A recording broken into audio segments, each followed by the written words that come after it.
The story begins with a system notification. The task is to get to the hospital within 30 minutes. If you stand for a long time without moving, a secret will attack you and it is important not to get lost. The guy is standing in the light of a lantern. Under his feet there was a path paved with cobblestones. Fireflies are flying around. The guy touches the lantern and is surprised that, even in such hot and humid weather, it retains a bit of coolness. He stands among the trees and enjoys the smell of earth, leaves and humid air. It is very familiar to him, but no less beautiful. Everyone says that this mysterious world is reality, and at first glance it seems so. Birds fly over the building in front of the mountains in the distance. 10 minutes ago there was a hubbub in the classroom. It's break time for the students. Everyone is busy with their own affairs. One of the students wakes up Xiao Che, who fell asleep with a book on his face. Xiao Che wakes up with drool at his mouth. The one who woke up asks if he has found a way to pass the test and asks to cover him. Another student says that in the secret world one cannot rely on appearance alone. Xiao Che says that if he is jealous, he can just say so. A girl comes into the classroom with a blue notebook under her arm. The students are in a hurry to take their seats, because she is the head girl. The guy who woke up is called Jian Che and he is a time traveler, and this world is practically no different from his previous one. A student in the background prays for luck and safety on a mission. The difference between this world and the one Jian Che came from is that there is more than one reality in this world. There is a secret world in this world. Jian Che becomes alert and concentrates. The headman attracts everyone's attention and says that this time the difficulty is not too high, so there is no need to worry. The students sigh with relief, but remember that they have already been told this. Others decide to leave the world as soon as the resurrection attempts are over. Since the first appearance of the secret world, it has appeared every now and then in different places in the real world. A man is sitting in the toilet and looking at his phone. Humanity has decided to put a border between them. A monster covered in blood appears in front of the man. The secret world is inhabited by self-aware beings. The monster loomed over the screaming man, who attached the electrodes to him. Such high-ranking creatures are capable of destroying an entire city. 3 horror movie characters stand on a mountain of bloody bodies. One day, people were able to obtain the Stone of Cunning, with which they stopped sudden breakthroughs and were able to voluntarily visit a secret world with the possibility of resurrection. The headman wishes everyone good luck and reminds them that they must leave as soon as the resurrection attempts are over. Today, Jian Che will visit the mysterious world for the first time. The headman begins the countdown. She starts with 3. On the count of 2, all the students clenched their fists and tensed. At the count of 3, the elder pressed the button on the device with the Stone of Cunning. The test of the secret world begins. Jian Che walks through the forest and looks at an interactive sign with blue letters. Jian Che's character has a level of 0 and 50 units of secret power. He is surprised, because usually at the first level there are only 10 power points. He grins and decides that this is a special power-up due to his good looks. He notices the test site in the distance, Huangquan Hospital, and thinks that he will get there not in half an hour, but only in 10 minutes. Suddenly a female figure appears behind him and says hello. Jian Che's legs give way from fear. He bulges his eyes and does not understand why he encountered a secret at the very beginning of his journey. A girl with a mask on her face begins to paw him and asks if she is beautiful. Jian Che begins to nod uncontrollably. She pulls the mask off her mouth and asks if she is really so beautiful. Her mouth spreads cracks across her face. She smiles widely with her ugly mouth and takes out red scissors. She asks if he still thinks she's beautiful. Jian Che turns pale and cries in fear. He realizes that this is Kukase-kana, the vengeful spirit of a woman. Jian Che tries to calm down and closes his eyes.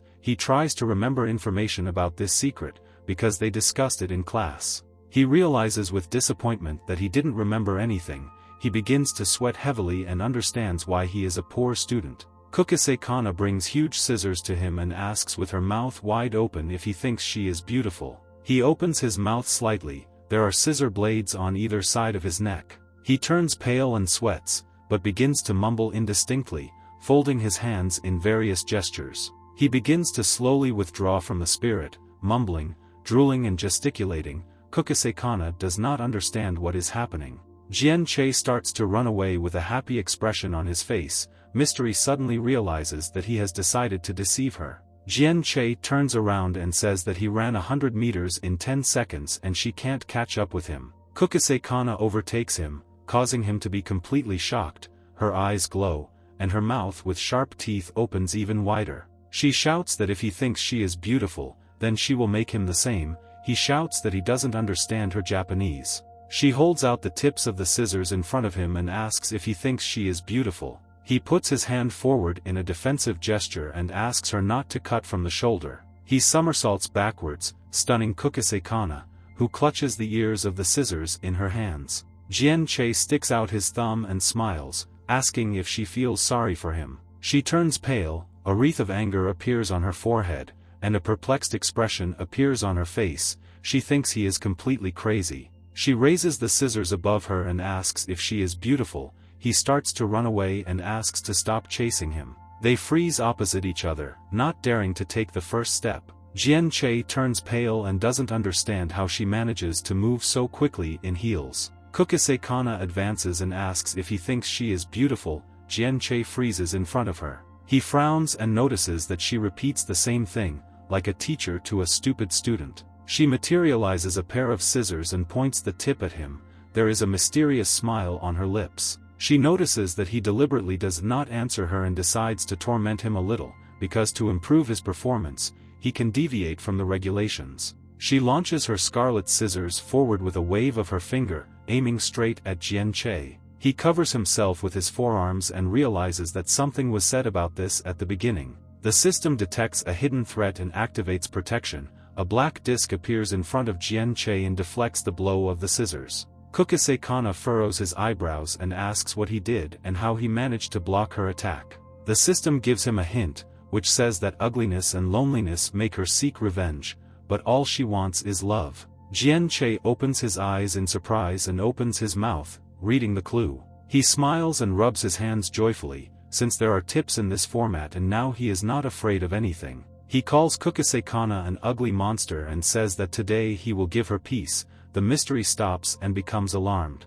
He puts his middle finger in her direction and the system announces that, after reading the hint, the protection disappears. The message begins to disappear. Jian Che opens his mouth and widens his eyes in fear. He doesn't understand why everything disappeared. He stretches out his pants and tries to find a dragon-slaying blade, a sacred bone or a sword. He asks the system for another hint. He shouts that Kukase Kana's attack was blocked only thanks to the interface. Mystery gets angry and asks how dare he tease her. She says that what she hates the most are men who act like Jian Che. He looks around with a stupid smile and turns pale. He understands that this time she is very angry and now she will definitely finish him off. He cannot remain calm because of fear. She leans forward and tells him to finally answer her question. Red glowing cracks appear on her face. She asks if she is beautiful. Kukase Kana's eyes open wide with rage and his mouth begins to ooze blood. Jian Che grabs Kukase Kana under the shoulder blades with one hand,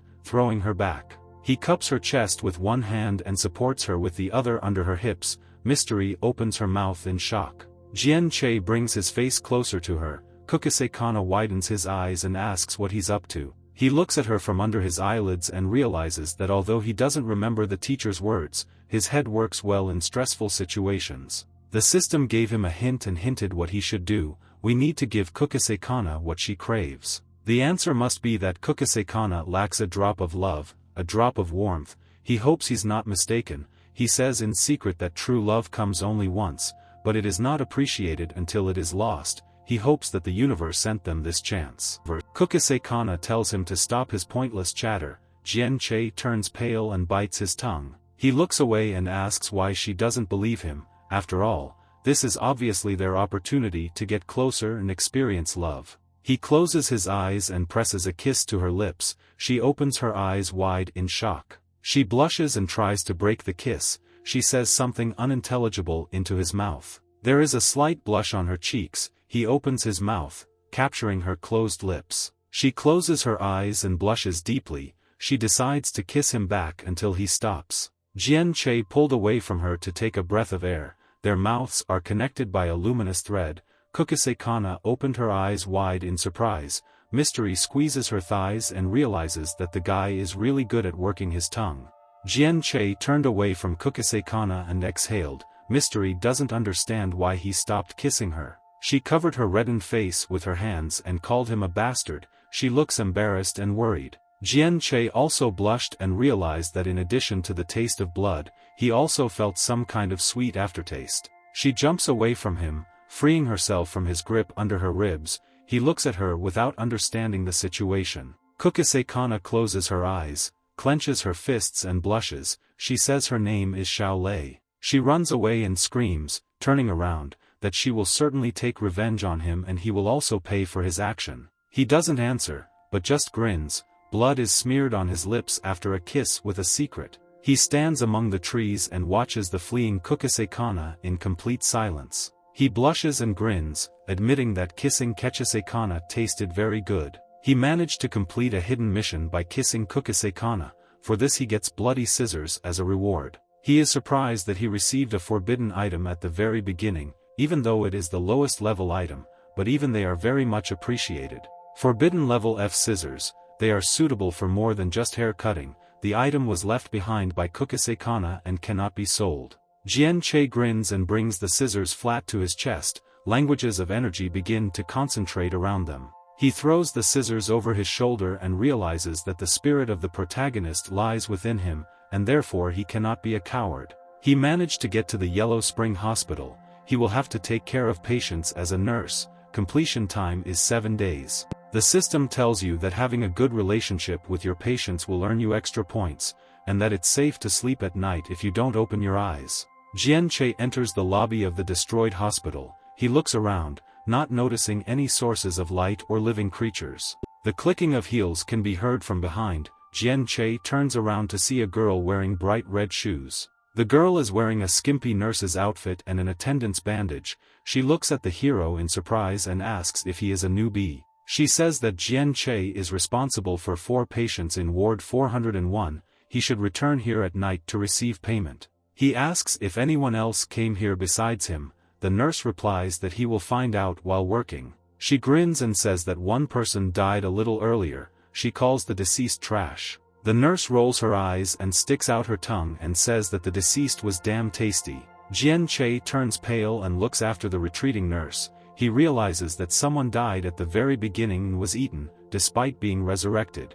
Jian-che opens the doors to the 4th floor. The walls are covered in cracks and the lights are off. There is silence all around. He approaches the duty desk and is surprised that there is not a single charge nurse standing behind it. He opens the notes on his desk and realizes that there are only 8 rooms on this floor, of which only 4 are occupied, which means he has less work to do. He understands that this mission is level 4 difficulty, which means it should be simple. He decides to go to room 401. He stood in front of the chamber of 400 alone. There are bloody handprints and blood stains on the door of the room. He makes a face, feeling nauseous, but tells himself to calm down, because it might not be so bad. There are very noisy patients in this ward and as soon as he opens the door, a human head will fly at him. He is in danger of losing the respect of his patients. He grins and calls for the scissors. He is amazed at how accurately this place was named, the mysterious world. Jian-che opens the door to the room with his foot. He asks who they are if they are willing to bash someone's head in for fun. A head with long black hair and covered in blood flies at him. The eyes and mouth of the head are black and empty. Jian-che nails his head to the ground, piercing it with scissors that he has enlarged in size. The light is on in the room. A guy and a girl in striped pajamas are sitting on the beds, and right in front of Jian-che is a headless girl. The guy patient turns pale and frowns, looking at the floor. One of his arms is bare bones. A girl patient looks at a head pierced with scissors. She clutches her teddy bear in her arms. Jian-che dusts off his hands and wonders why they were called noisy when it is quite quiet here. The girl frowns and thinks what's wrong with him, because the girl was just joking, and he stuck scissors in her head. The guy with the bone hand swallows and frowns, realizing that Jian-che has unusual strength and scissors. Jian-che says that he is their nurse and he is here to help one of them. He asks someone who needs help to stand up. The head at his feet says that it is she who needs help. Jian-che apologizes and says that he will immediately take out the scissors. The system tells him that if he removes the scissors from her head, she will eat him alive. The head asks why he is hesitating and asks him to quickly remove the scissors from her head. Jian Che responds by simply spinning the scissors, his eyes burn with rage, and his mouth is stubbornly clenched. The patients on their beds huddled together and screamed in horror. A bloody mess remains on the floor from the head. Jian Che grins and asks her for forgiveness. There is blood on his face from his crushed head. He wipes his face with his hand. There's a cruel smile on his face. He says he didn't think her head would be so fragile. Mystery sits on her knees and shrugs, saying she's sad. The system suggests that now patients will be afraid of him and will not contradict him. Jian Che asks who needs special care. 3 patients hug each other in horror and squeal that they don't need any more help. Jian Che asks the headless girl if she wants him to put her head back in place. She says she will do it herself. From the speaker in the corner of the ward it is heard that a nurse is needed in ward 402. Jian Che frowns, anticipating the extra work. He puts his hands on his hips and decides that after completing the task from the head nurse, he can go straight home. The system does not provide any hints. Jian Che smiles and thinks that everything will go smoothly. He pulls the handle of the chamber door. In the ward he is greeted by darkness. He extends his hand, says hello, and asks who called the nurse. A girl covered in blood rushes and screams at him. She does not have a face, but instead only cuts of various sizes in the skin. She wraps her arm around his shoulder and points to something behind her. Jian Che turns pale in horror and asks what happened here. Someone hangs from the ceiling and tells Jian Che that she says the baby was scared and asks the guy to calm him down.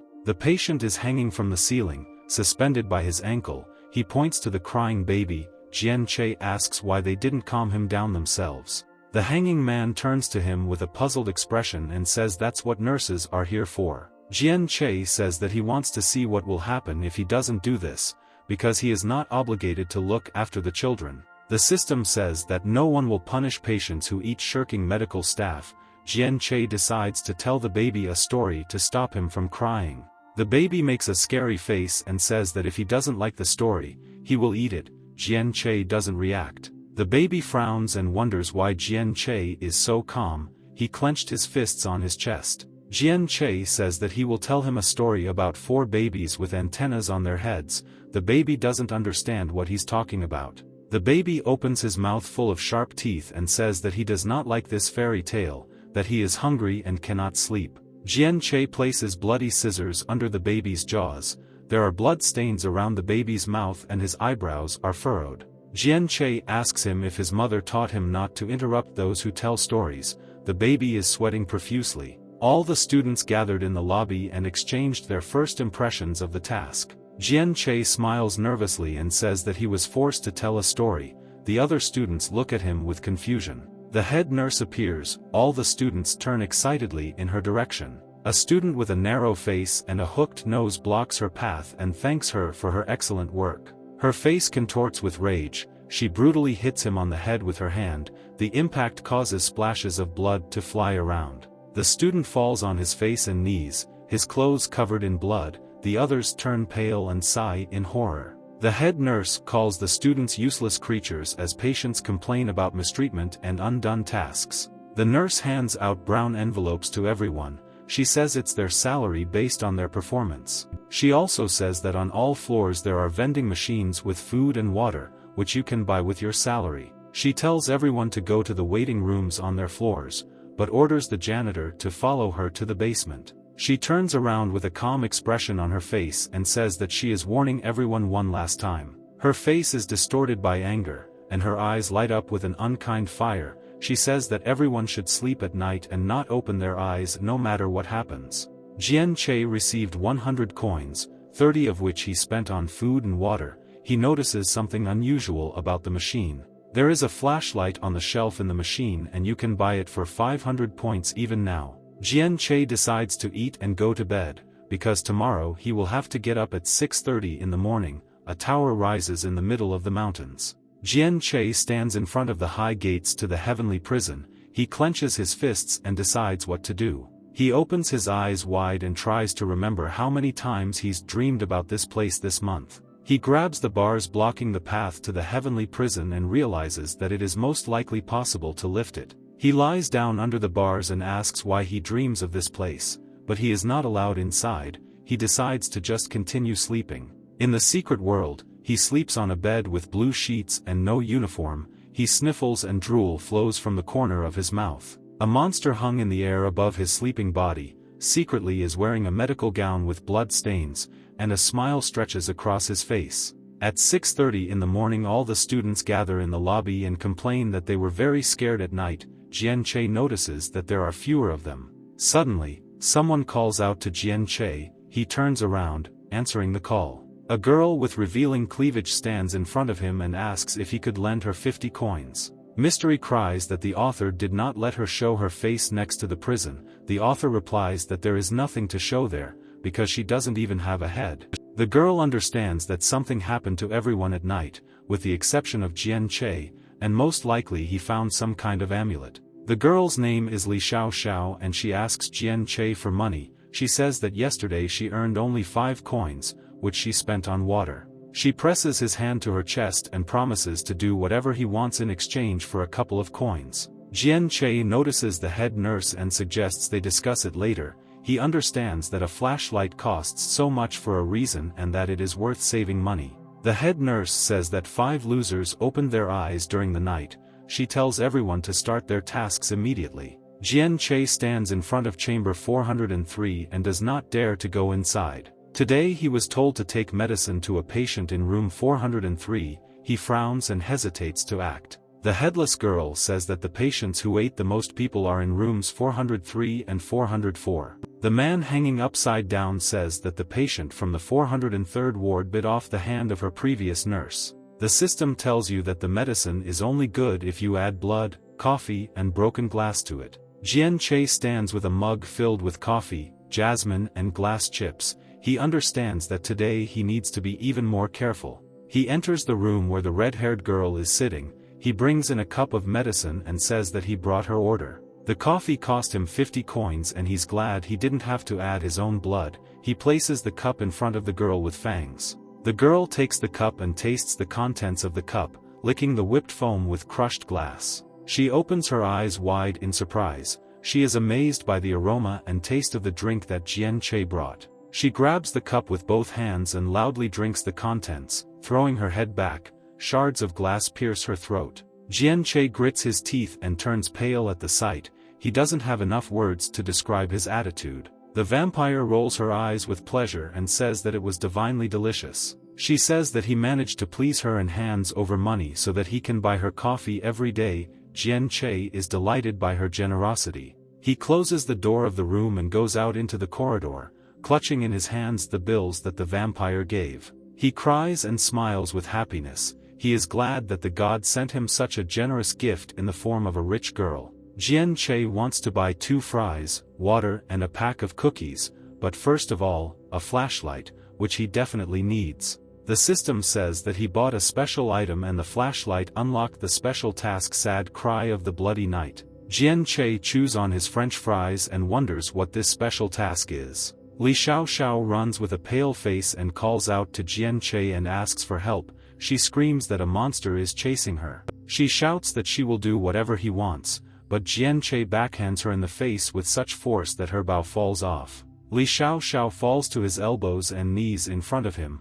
Her red bow bounces off the floor and lies in front of her. Her face is covered in blood and she asks Jian-che why he doesn't want to help his classmate. Jian-che smiles and says that they are not classmates and it's time for the girl to stop pretending. He points his middle finger at her and says he's smart enough to see through her trick. Jian-che says that the girl should have a mole on her left breast and the creature should be more professional in such trifles. Jian-che understands that this is a level 6 secret in front of him and this is an excellent moment to practice. The creature rips off the girl's face and says that he saw through it very simply and that's the only reason he deserves to become his prey. Jian-che stabs the creature's neck with scissors, which he has enlarged in size. There is a cruel smile on his lips. Blood stains spread across the creature's remaining skin.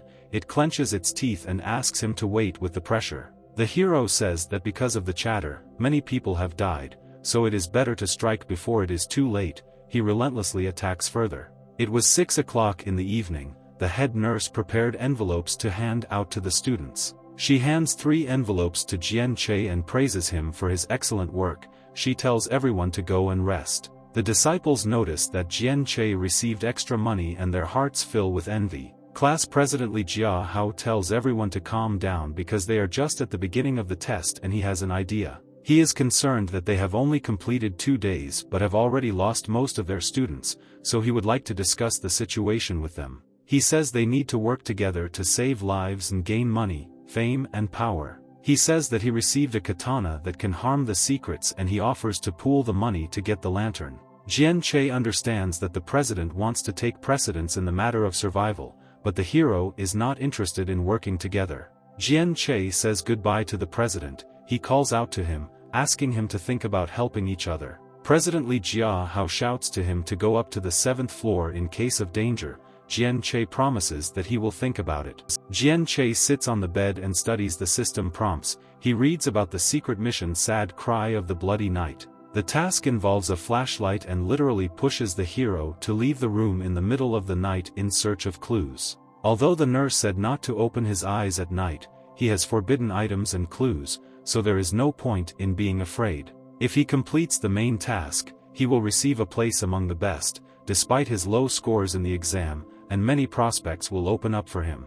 Although teamwork is an option, this is not the path Jian Che wants to take. Besides, the president is not a very good person. Jian Che decides to take a nap and see what happens at night. It's 10 o'clock in the evening. Jian Che slowly opens his eyes, waking up from a short sleep. He yawns and frowns. Jian Che sits up and rubs his eyes, glad that he did not fall asleep, but suddenly he notices that something is wrong. He turns pale and frowns in confusion. He realizes that he is in a hospital room. Jian Che wakes up in an unknown place. There is complete devastation around him. He opens his eyes wide and realizes that this is the true appearance of the hospital. He decides to turn on the flashlight. A countdown of 3 hours immediately appears above the item. Jian Che had a feeling that this time it would be more dangerous than he thought. He approaches the door and someone knocks loudly on the other side. He understands that there is someone on the other side. He peers through the door's peephole,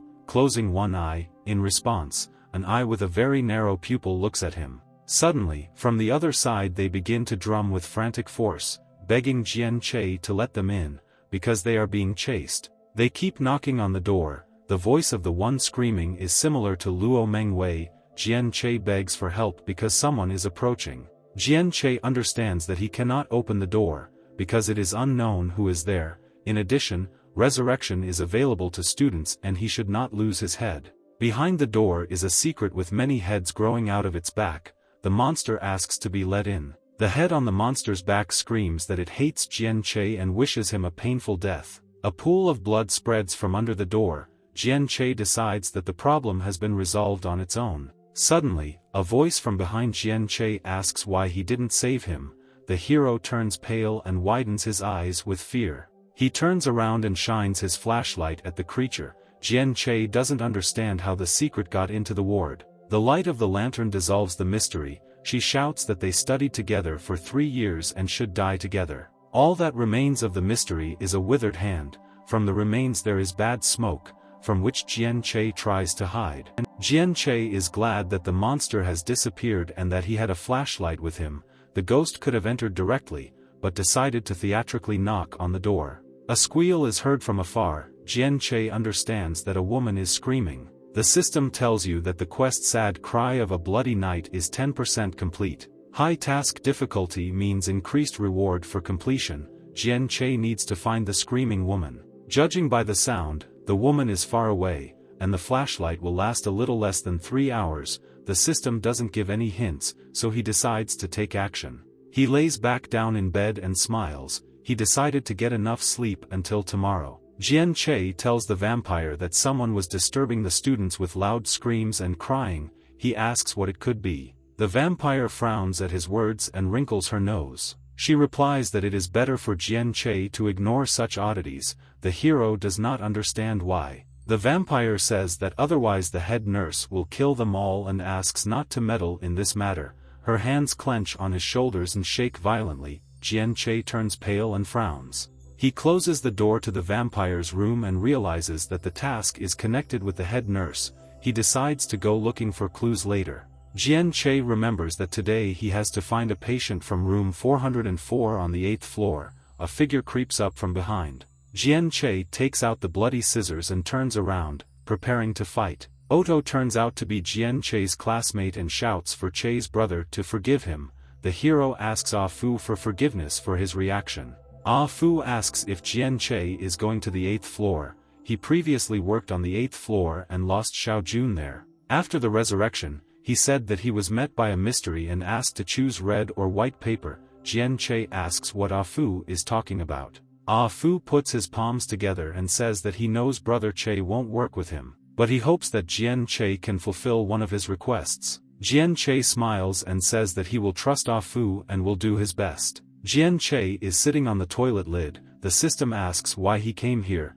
Jian Che says that this is not a reality TV show. Under the door, suddenly red, yellow and white cards appear. Jian Che doesn't understand what's happening. A hand reaches under the door to the wrist and a voice addresses the visitor to the booth, ready to voice a question. Jian Che kicks down the door, hitting the patient in the head, and shouts that he will not choose the red, white or yellow piece of paper. The patient crawls away from the door and is upset that he was not allowed to finish his sentence. Jian Che summons scissors. The guy stabs the patient with scissors and demands that Xiao Jun's life be returned or he pay for cremation. The patient apologizes and promises to pay. The patient's blood-covered hand clutches the bills, which he hands to Jian Che and asks him to let him go. The patient says that Jian Che's friend is lucky to have him. The hero replies that he doesn't really know Xiao Jun and counts the money. The patient wipes himself of his own blood, but freezes with incomprehension and irritation upon hearing Jian Che's words.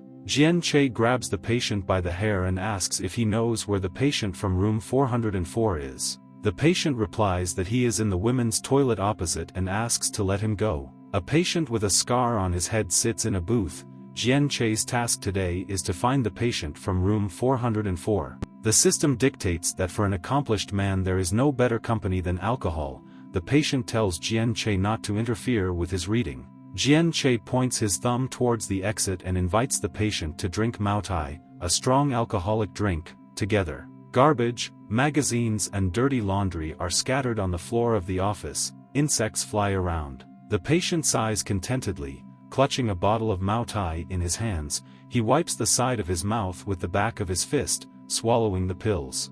Jian Che asks if the patient knows whose cries can be heard in the hospital in the middle of the night. The patient takes Mao Tai antibiotics. The patient warily asks why Jian Che is interested. He says he's just interested and hints at a couple more bottles. The patient warns that if Jian Che continues to be interested in this, the head nurse will certainly kill him. The patient agrees to tell. Jian Che opens his eyes wide, absorbed in interest. The patient tells him to go up to the hospital roof and take a look. The sky above the hospital is painted in bloody brown tones. Taina says that if she had a head, she would also want to drink the antibiotic Mao Tai. Jiang Che finds himself on the roof of the hospital and approaches the edge. He looks at the red-brown sky ahead. His eyes are wide open and he wonders if he heard the patient from the restroom correctly. He frowns and sticks out his lips in displeasure. He thinks it's an unremarkable hospital roof. He wonders why the sky is red and whether the hospital is the whole secret world or just part of it, and how this world works. Jian Che decides to focus on finding clues. He decides to try to search again at night. If he doesn't succeed during the day, suddenly something catches his eye. He raises his eyebrows in surprise. Something in the recess of the roof reflects the light and sparkles. Jian Che wondered what it could be. He goes down and finds a phone. He notices that this phone is quite cheap, but picks it up. The system updates information about the quest's sad cry of the bloody night and notifies that progress is 50%. Jian Che smiles contentedly, realizing that the phone is a key item and he is very lucky. The system tells you that the secret is hidden in the shadows, but when you start prying into the secrets of others, people will start prying into you. Suddenly, Jian Che felt a strong aura from a creature stronger than level 6 on his back. He understands that he can only cope with creatures below the 6th level, and not with those who are even slightly stronger. The head nurse comes up to him and asks what he is doing here.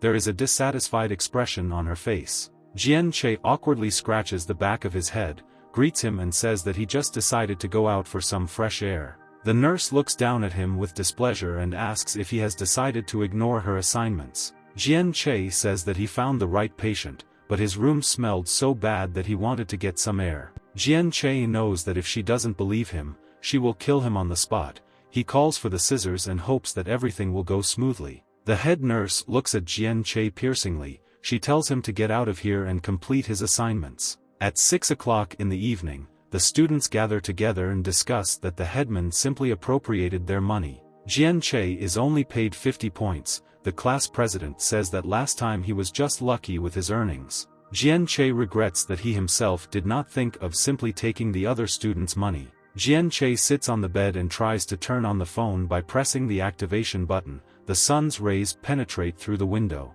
Jian Che remembers that the secret is hidden in the shadows and decides that he should try using the phone at night. At 8:30 in the evening the phone started working. Jian Che is happy that he understood the clue correctly. On Jian Che's phone he finds only one video, 13 seconds long. He decides to watch it. The image of Jian Che himself, sitting on the bed with the phone, lights up on the phone screen. Suddenly, Jian Che in the recording turns around with a creepy smile and wide eyes. Jian Che turns pale and clenches his teeth in fear. He recognizes himself in the video. Suddenly, his double in the video takes out a knife and brings it to his face. There is a constant creepy smile on his face. Jian Che, holding the phone, finds a cut on his cheek. He understands that what is happening in the video is happening to him right now. Suddenly, the evil doppelganger in the video raises a knife over his throat, about to stab him. Jian Che asks him not to do this, but realizes that there is nothing he can do to prevent it.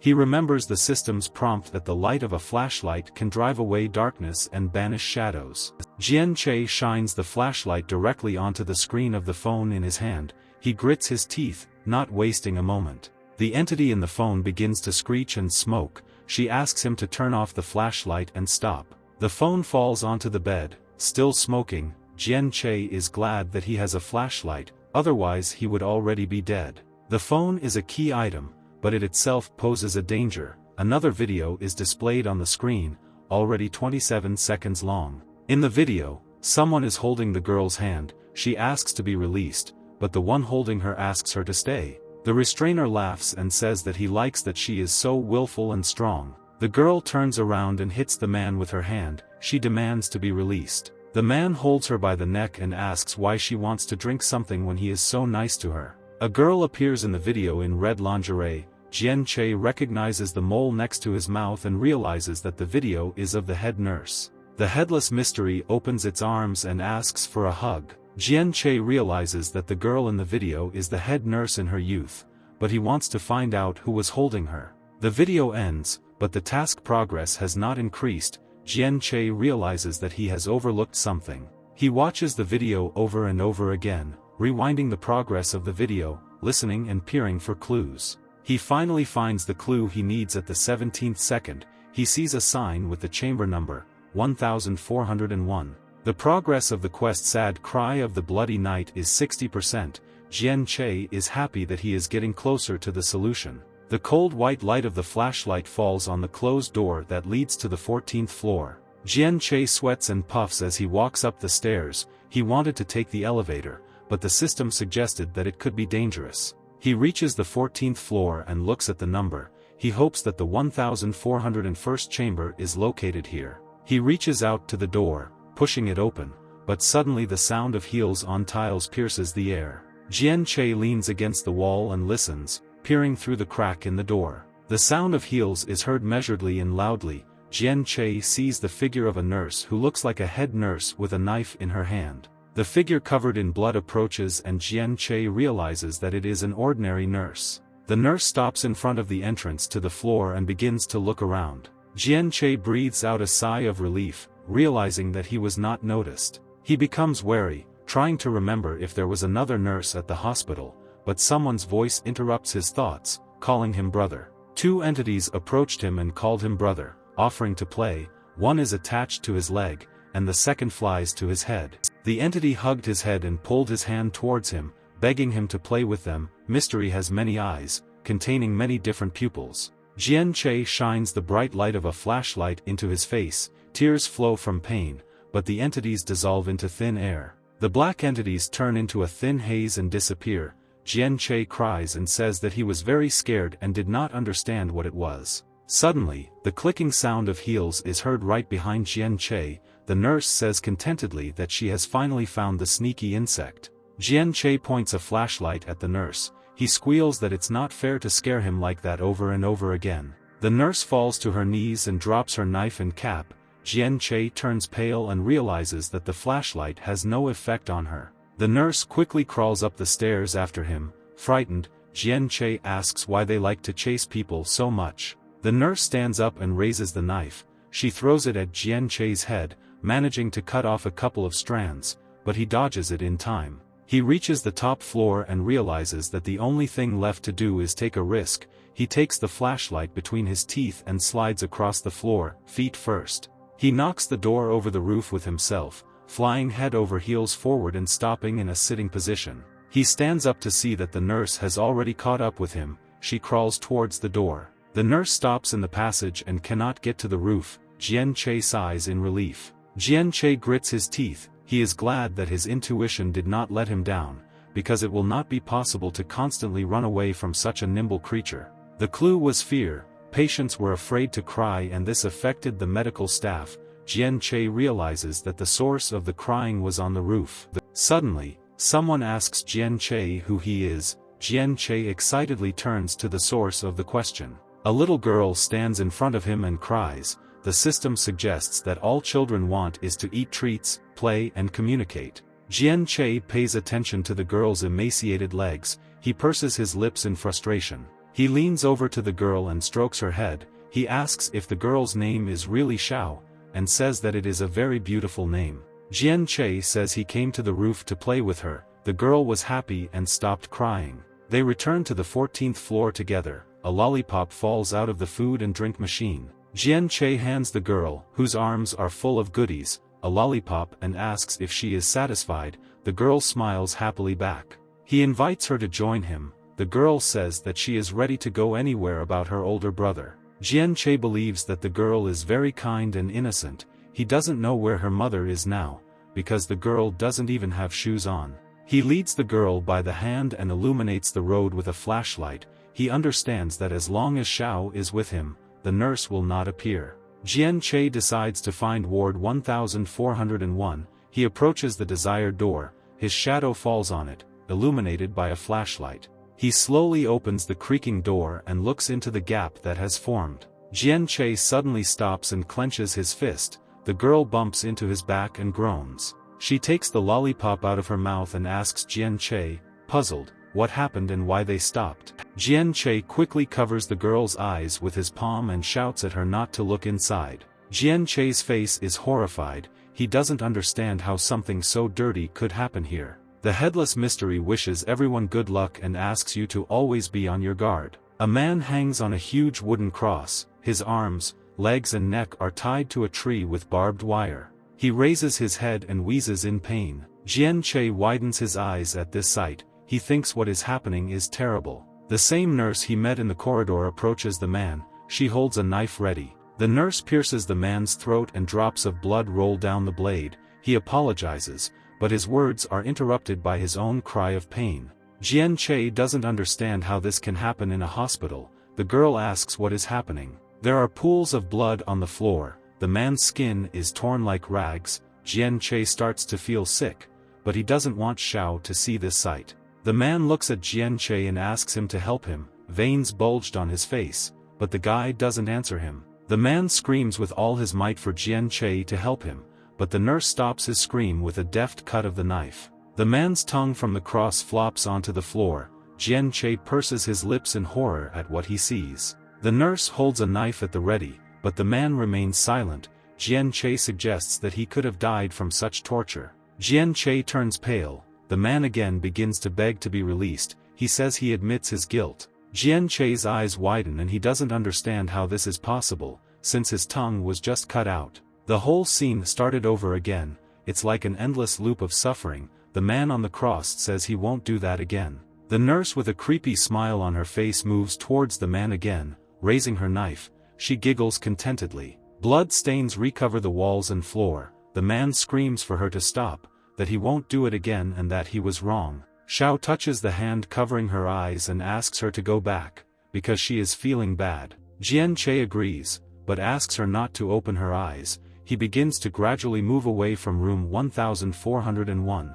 Jian Che brings the girl back to the roof of the hospital. Xiao walks forward, covering his eyes with his palms. She asks Jian Che if she can open her eyes. He replies that it is possible now. He holds out a huge multicolored heart-shaped lollipop on a stick. The girl's eyes light up and she asks if this is for her. Jiao Che replies that the lollipop is hers and asks if she likes it. She presses the lollipop to herself and says, glowing with happiness, that she really likes it. Jian Che smiles at her, resting his hands on his knees. Suddenly, the girl turns her excited gaze to Jian Che and asks if he will come to play with her again. Jian Che pats her on the head and replies that he will definitely visit her again. The girl smiles contentedly at him. The quest's sad cry of a bloody night progresses to 70%. Jian Che realizes that he still has a little time left to complete. Those who complete the special task will be given recommendations and a cash reward of 1 million. Although Jian Che entered a new world, his past remains the same and he remembers how his sister made him happy with candy when he was a child. He decides to complete the task at all costs so that his sister does not deny herself anything else. Suddenly the class president appears on the stairs with a flashlight. He calls out to Jian Che. The guy understands that Li Jiahao was able to save up 500 coins for a flashlight and also received a special task. The president realizes that Jian Che got there first and they received the same clue. He says not to stand in his way. Jian Che says that he wouldn't recommend going there, but he doesn't really care if he dies. Without Xiao, going to the 14th floor is suicide. Li Jiahao shouts that he can do as well as Jian Che and that he should not even think about getting the reward alone. At 6:30 in the morning one of the students shouts that it was impossible to give patients a forced injection and calls everyone idiots. The students say that the difficulty of the task was higher than expected and they did not know what to do since they came here for the first time. The student says that the patients killed 13 people and this is insane for the supposed level of difficulty. 13 people died after Yi Qingyao signed a contract with the spirit. Each of the 13 had their own contract with the spirits. The student decides to leave the secret world, although he has a resurrection, but the pain is very real. He doesn't want to be noticed before he dies. The other two students also decide to end the assignment without completing it. It seems that today's task has caused many to give up. Jian Che wonders why several others decided to stay. He glances at them. He sees Li Jiahao, who managed to return from the 14th floor. He is amazed and realizes that there was a hidden boss there. The class president points his bandaged hand at the rest of the students and asks if they have any more resurrection points. They look away, not wanting to answer the question. A heavy silence hangs. Jian Che widens his eyes in surprise and asks why they have such a reaction and have they really already died. Li Jiahao replies that he was killed by a nurse yesterday after he reached the 14th floor. Li Xiao says that yesterday, when she was cleaning, the ceiling collapsed on her. Ah Fu looks away and says that he was crushed to death by the closet yesterday. Jian Xiao asks why they are still here, because without resurrection points, if they die again, it will be final death. Li Xiao replies that if they still manage to complete the task, they will enter Taith Qingdao University. She grits her teeth and says that after the secrets betrayed her, her fighting spirit has only strengthened and she is not going to give up. She says that she has only two paths, Qingdao University or Qingming University. She is ready to show them all what she is worth. The old patient throws his head back in ecstasy. Saliva is flowing from his mouth and there is a blush on his cheeks. His bare ass is in the air. Jian Che sighs in relief that he is finally finished. He rolls a cart with a bunch of used syringes. The patient says that he is rude. Jian Che smiles as the patients behaved well and did not cause any trouble. The patient hugs a bottle of alcohol and anticipates fun. Jian Che closes the door behind him. He wonders how everyone else is doing. Someone in the corridor catches his eye. He is curious what he is doing here. Li Jiahao is standing in the corridor, leaning against the wall. Jian Che calls out to him. At this moment, a can of cola falls out of the red machine. Jian Che takes a cola. The class president wants to ask him for help with an assignment. Jian Che refuses to risk his life for him, because he behaves very fickly and Jian Che does not like his behavior. Li Jiahao bows deeply and asks for forgiveness. The suddenness of his actions causes Jian Che to jump away. The president asks for forgiveness for what happened earlier. He says that the task is very important to him. Jian Che doesn't understand how this concerns him. Moreover, he has nothing to apologize to him for, since he did not give him his coins.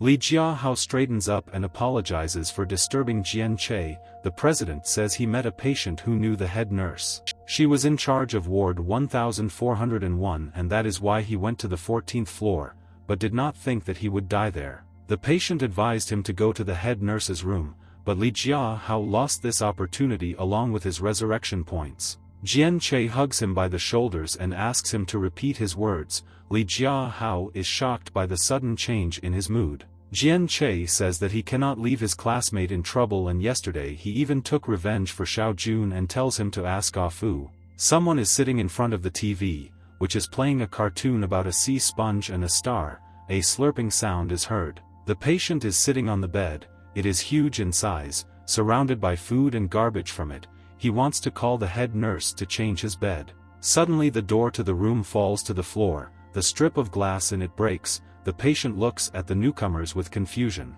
Jian Che's patients stand in the doorway. The old man has a syringe slung over his shoulders. The fat man raises an eyebrow in confusion and asks what they are doing. The old man points a syringe needle in his direction and asks if he was the one who bullied his younger brother. The fat man tries to drive them away, but the crowd rushes into the room and grabs him to give him an injection. A scream is heard. Li Jiahao realizes that these were level 5 secrets and is shocked that Jian Che can command them. He reminds me of the nurse's room. According to Jiahao, the head nurse usually rests on the 4th floor. Jian Che stands in front of the only elevator that leads there. There is a ringing sound and the elevator doors slide open. Jian Che goes inside. Jian Che clicks on the underground 4th floor. Next to him in the elevator is a pink-haired patient. The elevator is moving down. The girl asks if he is heading to the morgue. Jian Che confirms this. She replies that the morgue is not really a place for the living. The girl believes that he took a hallucinogenic, since even she is afraid of the ghosts of the morgue, although she is not even human. The girl says that the hospital is more than several hundred years old and, in addition to patients, the hospital accepts dead bodies in its morgue. In the morgue, there are neat rows of beds with bodies, covered with bloody sheets. The morgue houses corpses that have not been identified. Perhaps, since there is mortal boredom there, the corpses like to stroll outside and disappear. Jian Che asks if he heard correctly about the walking dead. The girl giggles and says that she herself thinks it strange. To mark the dead, the head nurse places a red sign on their arm. The girl smiles a wide smile and says that usually there is such a sign on her hand. She pouts and looks at her empty wrist. The patient frowns. She clutches her head and squeals, searching for her ID bracelet. Jian Che picks up the red bracelet with the number 117. He asks if this is the bracelet the girl is looking for. The patient suddenly snatches the red bracelet from his hand. She doesn't understand when he managed to steal it. The doors open with a ding. The patient understands that they are on the minus floor. She says things are bad. The girl presses the elevator buttons, trying to close the door as quickly as possible. Jian Che asks why she was so worried. The girl quickly presses the button to close the elevator doors. She grumbles that the door is always jamming and it's time for someone to fix it. There is the sound of feet shuffling on the tiles. Jian Che boldly pokes his head out of the elevator. The girl hides behind the edge of the elevator and timidly looks out. A lonely figure of a patient is dragging his feet along a long corridor. His clothes are covered in heels of blood. Suddenly the patient turns around. His right cheek is missing, exposing his teeth, and his brains are spilling out of his exposed skull. He runs with quick jerks towards the elevator, swinging his limbs in different directions. The girl continues to press the button to close the doors and prays to the gods for mercy. The patient screams in fear that the patient is already nearby. He runs as fast as he can towards the elevator. She quickly presses the button to close the door. The elevator doors begin to close, but Jian Che holds it with his hand. He looks at the girl angrily and asks what she was doing. The patient is confused and continues to look at him carefully. Jian Che says that the patient obviously also wanted to use the elevator, because he was in a hurry to get somewhere. The patient does not understand the purpose of this talk about conscience, because the patient is a ghost. The elevator doors close and the trio begins to climb up. Jian Che decides to ask the brain-out patient how he washes his hair. The elevator stops on the second lower floor. A patient crawls up to the elevator, his intestines falling out of his body. He asks to be let in. Jian-che decides to ask him how he takes a bath. After just a moment, the elevator descends to the floor below.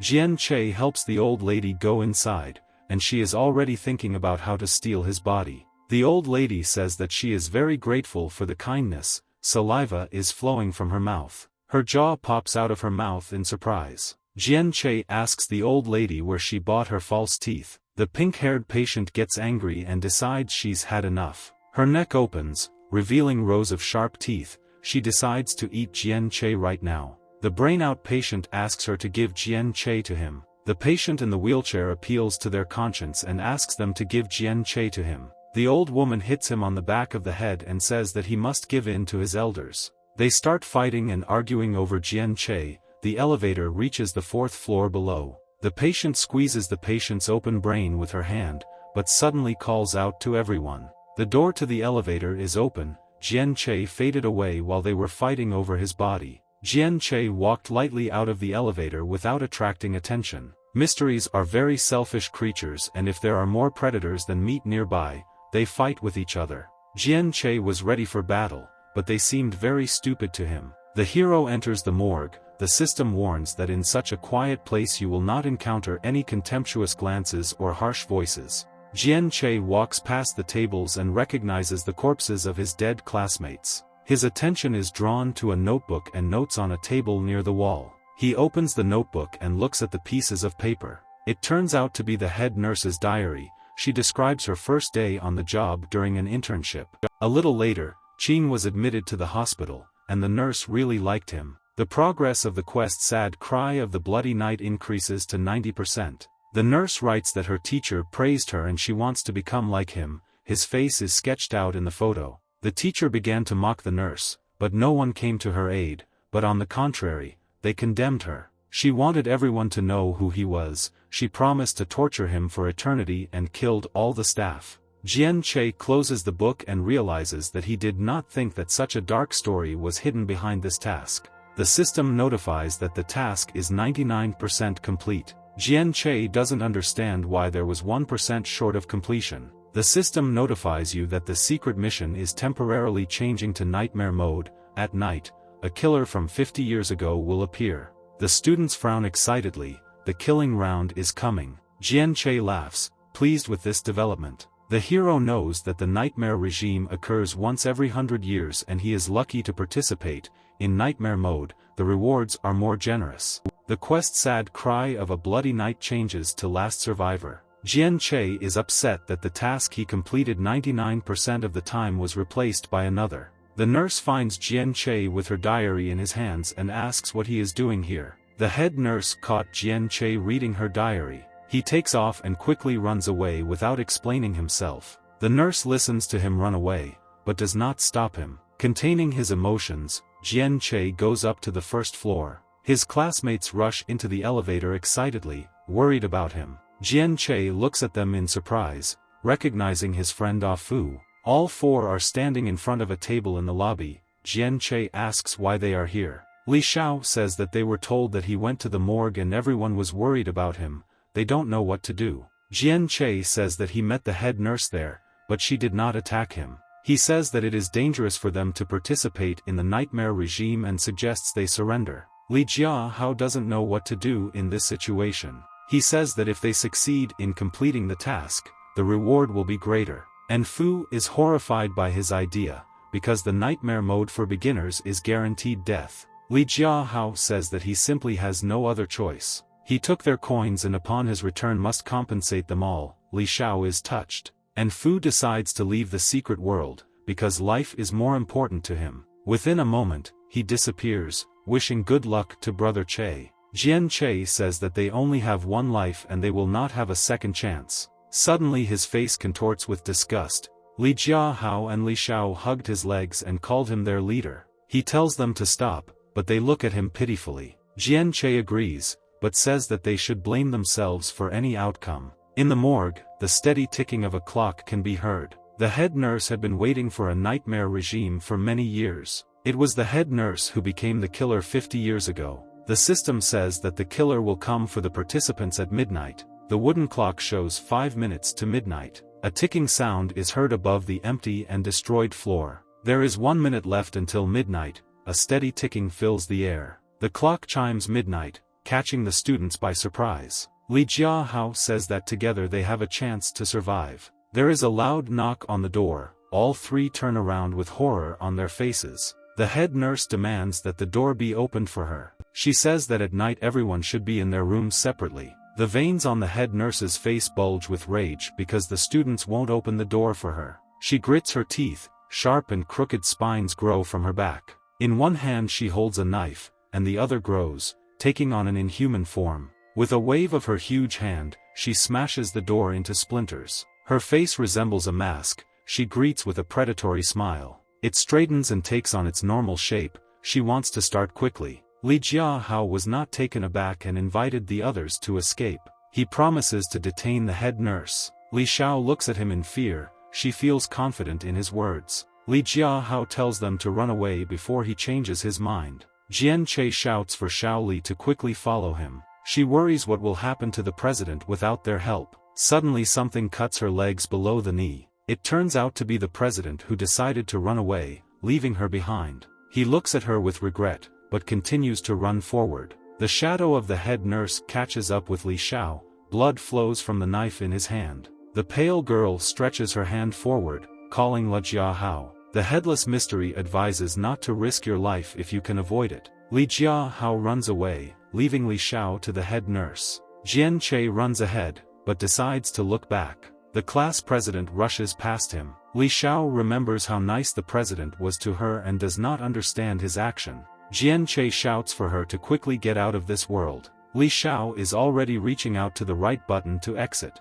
The head nurse mercilessly hits her in the back. She continues to strike, and Jian Che decides to run away. Having finished off the student, the head nurse picks up the bloody knife. There is a student's blood on her cheek and her lips are tightly closed. She turns her attention towards the fleeing students. Li Jiahao and Jian Che reach the 14th floor, out of breath. The president tells him not to judge him, because it's every man for himself. He says that he wants to do everything to cure his father, who has cancer, and he has no choice or other option. He says that this test is his only chance to save his father's chance. Jian Che tries to catch his breath from climbing the stairs. Jian Che says that he doesn't have to explain anything to him, but he must stop pretending to be the most unfortunate victim. Li Xiao wanted to invite them over for dinner and talked about her family. Li Jiahao is shocked by this information. He grits his teeth at what he hears and turns away. Li Xiao wanted to help Li Jiahao because he became her friend during this time. Each person is for himself, makes his own choices and faces their consequences. Jian Che decides that this situation does not concern him. He opens the door to the roof and says that he is on his own. The white-haired girl turns to the arriving hero. She rushes to him with a hug, happy that he came to play with her. Jian Che decides to tell the girl something. Li Jiahao doesn't understand who this girl is. Behind them they hear the shuffling of shoes on concrete. They turn around. The head nurse says she knew they would come here. Students will recognize the aura of mystery of the 4th level. There is no way they can defeat such a strong opponent, and besides, this is prohibited by the rules of the task. Jian Che says that they have nowhere to run. He asks to listen to his story before they are killed. The head nurse stands frozen in place, confused. Jian talks about one girl who really wanted to become a nurse. The girl grew up and made a lot of efforts to achieve her goal. She loved her job and her patients loved her. But one day she encountered something terrible. Her teacher molested his patient right in the hospital. She tried to stop him, to protect the patient. But at that moment the teacher decided to show his true nature. He tied up and raped both girls. The teacher helped advance her career to shut her up. Everyone around thought that she slept with him for this reason. Jian Che says that the main character of the story is in front of them. That same girl turns out to be the head nurse of the hospital, Huang Quan. The headless shadow offers Li Xiao a snack. After that incident, her colleagues distanced themselves from her, and her patients stopped trusting her. At this moment, the head nurse grins. She says she killed them all because they deserved it. Jian Che decided to support her and says that she is right. The nurse looks at him in bewilderment. He believes they deserve this outcome. He says that deep down she remains a good person. He says this little girl is proof of that. The head nurse of the hospital, always in charge. A ghostly nurse from the 14th floor, blinded by rage. A little girl crying on the roof and waiting for someone. They all turned out to be parts of the head nurse's personality. Jian Che initially considered the girl to be her daughter, but then he realized that it was not in vain that the ghosts were afraid of a kind and innocent child. She left all the kindness in the girl and locked her on the roof. The head nurse says that he is right, but she will remain unconvinced, because no one helped her in the most difficult time. She says that now it is too late for sympathy and pity towards her. She says that now she will end this and kill them. Jian Che says that he has a hostage, so they better come to an agreement. If the baby gets hurt, it will affect her. Suddenly, the sound of flesh being cut is heard and blood splashes fly towards Jian Che. Li Jiahao stands with a bloody sword behind the girl who has sunk to the ground. There's a cruel smile on his face. He starts laughing. He decided that the prize now belonged to him. He thanks Jian Che, but suddenly a cut appears on his neck. Li Jiahao's head begins to move forward. She falls and rolls on the concrete roof. His body falls to his knees and his last thought is why the nurse did not die. The head nurse is surprised that they thought something like that could kill her. She raises the knife and says that she is tired of such games.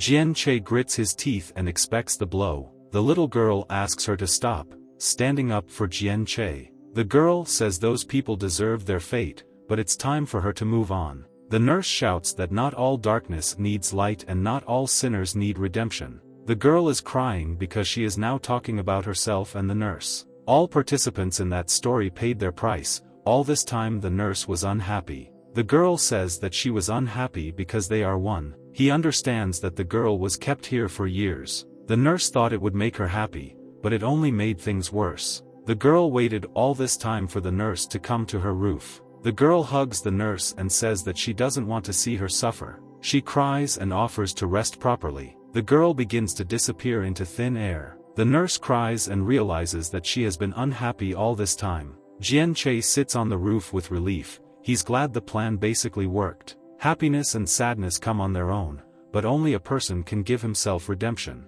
The head nurse cries and forgives herself for her actions. Bright rays penetrate everything around. She begins to dissolve into thin air. The system notifies the end of the task and notifies that participants will be transported to the real world. Jian Che is glad that this is all finally over. The system reminds him that rewards await him for completing the task. Jian Che remembers something and reaches into the inner pocket of his jacket. He takes out the sneakers that he wanted to give to the barefoot girl from the roof, but apparently this was their last meeting. Jian Che will receive the highest score. His level will be raised to level 1, and his physical strength will increase by 55 units. He receives several items as a reward, including a burial urn, which can be used to obtain items to complete quests. Xiao Xiao's medical suitcase with bandages, heart pills, tranquilizers, hemostatic agents. A special blood-colored uniform that you can wear to pretend to be a secret. Jian Che is pleased with the quantity and quality of the awards.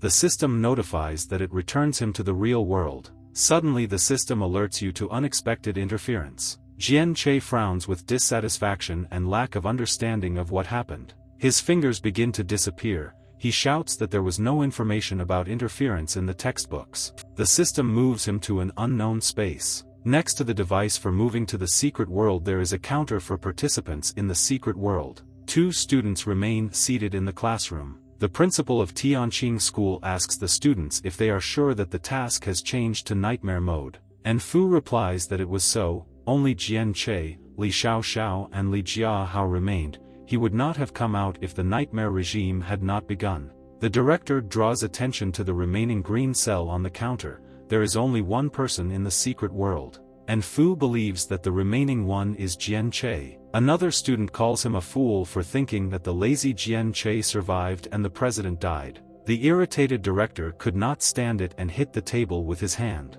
He says that not many manage to survive the nightmare regime and those who survive will become the pride of the school. The teacher asks why the student did not go out if the task was over. The pink-haired student mutters about Jian Che and the nightmare regime. Jian Che finds himself in front of the heavenly prison.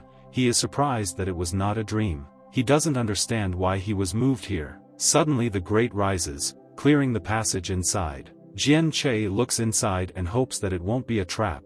The system welcomes Jian Che's subordinate to the heavenly prison. Jian Che doesn't understand why he was called a subordinate. Suddenly he is surrounded by yellow-green streams of magic. He understands that he feels every corner and rustle in this prison. Everything in prison is under his control. He frowns and notes displeasedly that this does not hide one fact. He says this prison is terribly dirty. In the deafening silence of the prison, he hears some rustling. This rustling comes from the upper tiers. He moves the chains hanging in the way, rising to the desired floor. His gaze is drawn to something on the floor. His cheeks turn red. He sees graceful female legs shackled. His cheeks turn red and he looks up happily. In front of him stands the ghost of a headless girl in a red dress. In place of her head is an open wound in the neck. Jian Che is disappointed, but says that this is to be expected. The headless dark spirit Shao Man lives in cell number 1. The sympathy level is 0. Increasing your sympathy level will allow the hero to control her better and allow you to gain some of her abilities.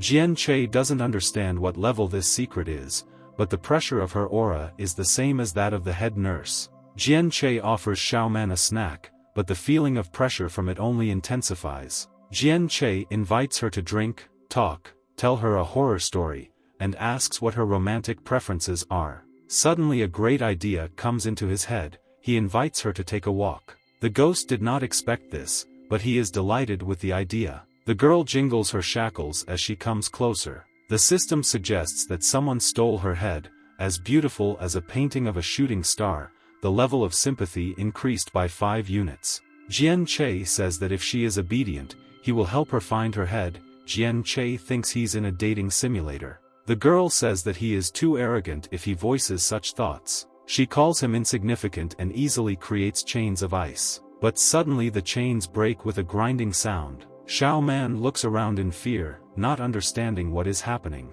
Jian Che says that she did not understand what situation she was in. He takes out some kind of scroll. He doesn't care how much she likes the role, but they'll talk about the contract first. The girl has 2 choices. She can sign the contract and become his subordinate spirit, or she could refuse and die. Shao Man silently opens the scroll and reads. The first 2 points state that she cannot harm Jian Che and must give priority to protecting him. She must love him with all her heart, cook and do housework. Responsible for ensuring Jian Che's physical and psychological happiness and health with perspective, and helping him fight mysteries. She says that he has become insolent and clutches the scroll in rage. She asks how he could write that she should provide him with warmth and care when he is sad or bored. She says that she would rather die than do such a thing and begins to tear the scroll. But suddenly she notices that the contract states that he must help her find her head. In a classroom in the real world, several students are sitting, and the principal and teachers are discussing something. Suddenly, someone begins to materialize in the aisle between the desks. Jian Che is happy that he was finally able to return. The students in the class are shocked. The teachers and principal open their eyes in shock when they recognize their student Jian Che. Ah Fu is delighted that it is indeed Jian Che who completed the task. The student in the background turns pale, not understanding how this is possible. School staff surround Jian Che. The director offers him tea. The teacher offers to examine him. Jian Che doesn't understand what's happening. The teacher says she saw his great potential from the very beginning. The principal says that Jian Che has completed the nightmare regime and is the best student in their school and tells him not to be shy about praising him. Jian Che says that he is not shy, but that the tea in his hand is scalding hot. The teacher says that the director should have cooled the tea a little before giving it to Jian Che. The principal throws the tea aside and orders the teacher to put it away so as not to harm Jian Che's hands. Suddenly someone calls out to Jian Che. He turns towards the voice and frowns. A pink-haired girl stands in the doorway. She puts her hand on her waist and asks if they can go out and talk in private. Jian Che recognizes Yi Qingyao and does not understand why the first beauty of their school needed him. He thinks his protagonist aura activated and she suddenly fell in love with him. The sun is setting outside. Yi Qingyao and Jian Che are standing on the balcony overlooking the school courtyard. She congratulates him on completing the challenge and surviving nightmare mode. He decides not to tell anyone about Shao Man for now. He says that Yi Qingyao is even more amazing because of her contract with the shadow. Yi Qingyao smiles and says that he doesn't know what he's talking about. She asks if he himself signed the secret contract, otherwise how could so many of his classmates die? Xiao Man says that one must be able to prioritize and put aside pride in order to achieve the goal. Yi Qingyao looks at Jian Che, who doesn't know what to answer. He mentally asks Xiao Mang why Yi Qingyao knows about her existence. It turns out that after signing a contract, subordinate spirits can interact with each other. Jian Che is unhappy that he didn't know earlier. He is not happy with the turn of events, because he wanted to hide the existence of the contract with secrecy. Yi Qingyao asks how many items Jian Che's spirit asked for signing the contract. Jian Che doesn't understand what items Yi Qingyao is talking about. Her spirit appears behind Yi Qingyao. She asks if he was the one who killed Li Xiaoxiao and Li Jiahao. She asks him not to lie to her, because it was she who was involved in the death of 13 people from her class. Xiao Man says that people are always at a disadvantage when entering into a secret contract. She says he is lucky that she treats him so well.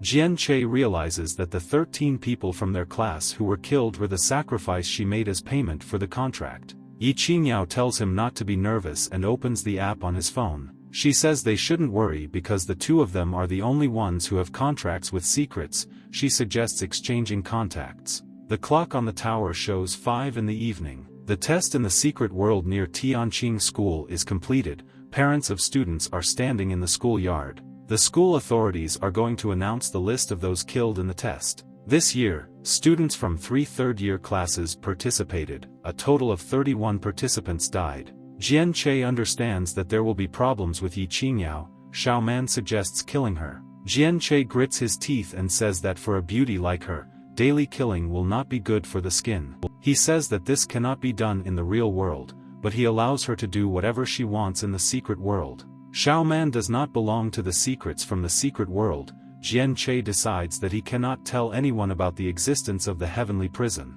Xiao Man decides to listen to him. Jian Che is pleased that he was able to influence her. To his right, a woman is crying for a dead child named Xiao Xiao. The blonde sank to the ground with her husband, crying and asking how this could happen. In their background is a man in a wheelchair. A man in a stroller with a bald head and sensors calls Jia Hao. This is his father, who has cancer. Li Xiao's father is furious and tells him to return his daughter to him.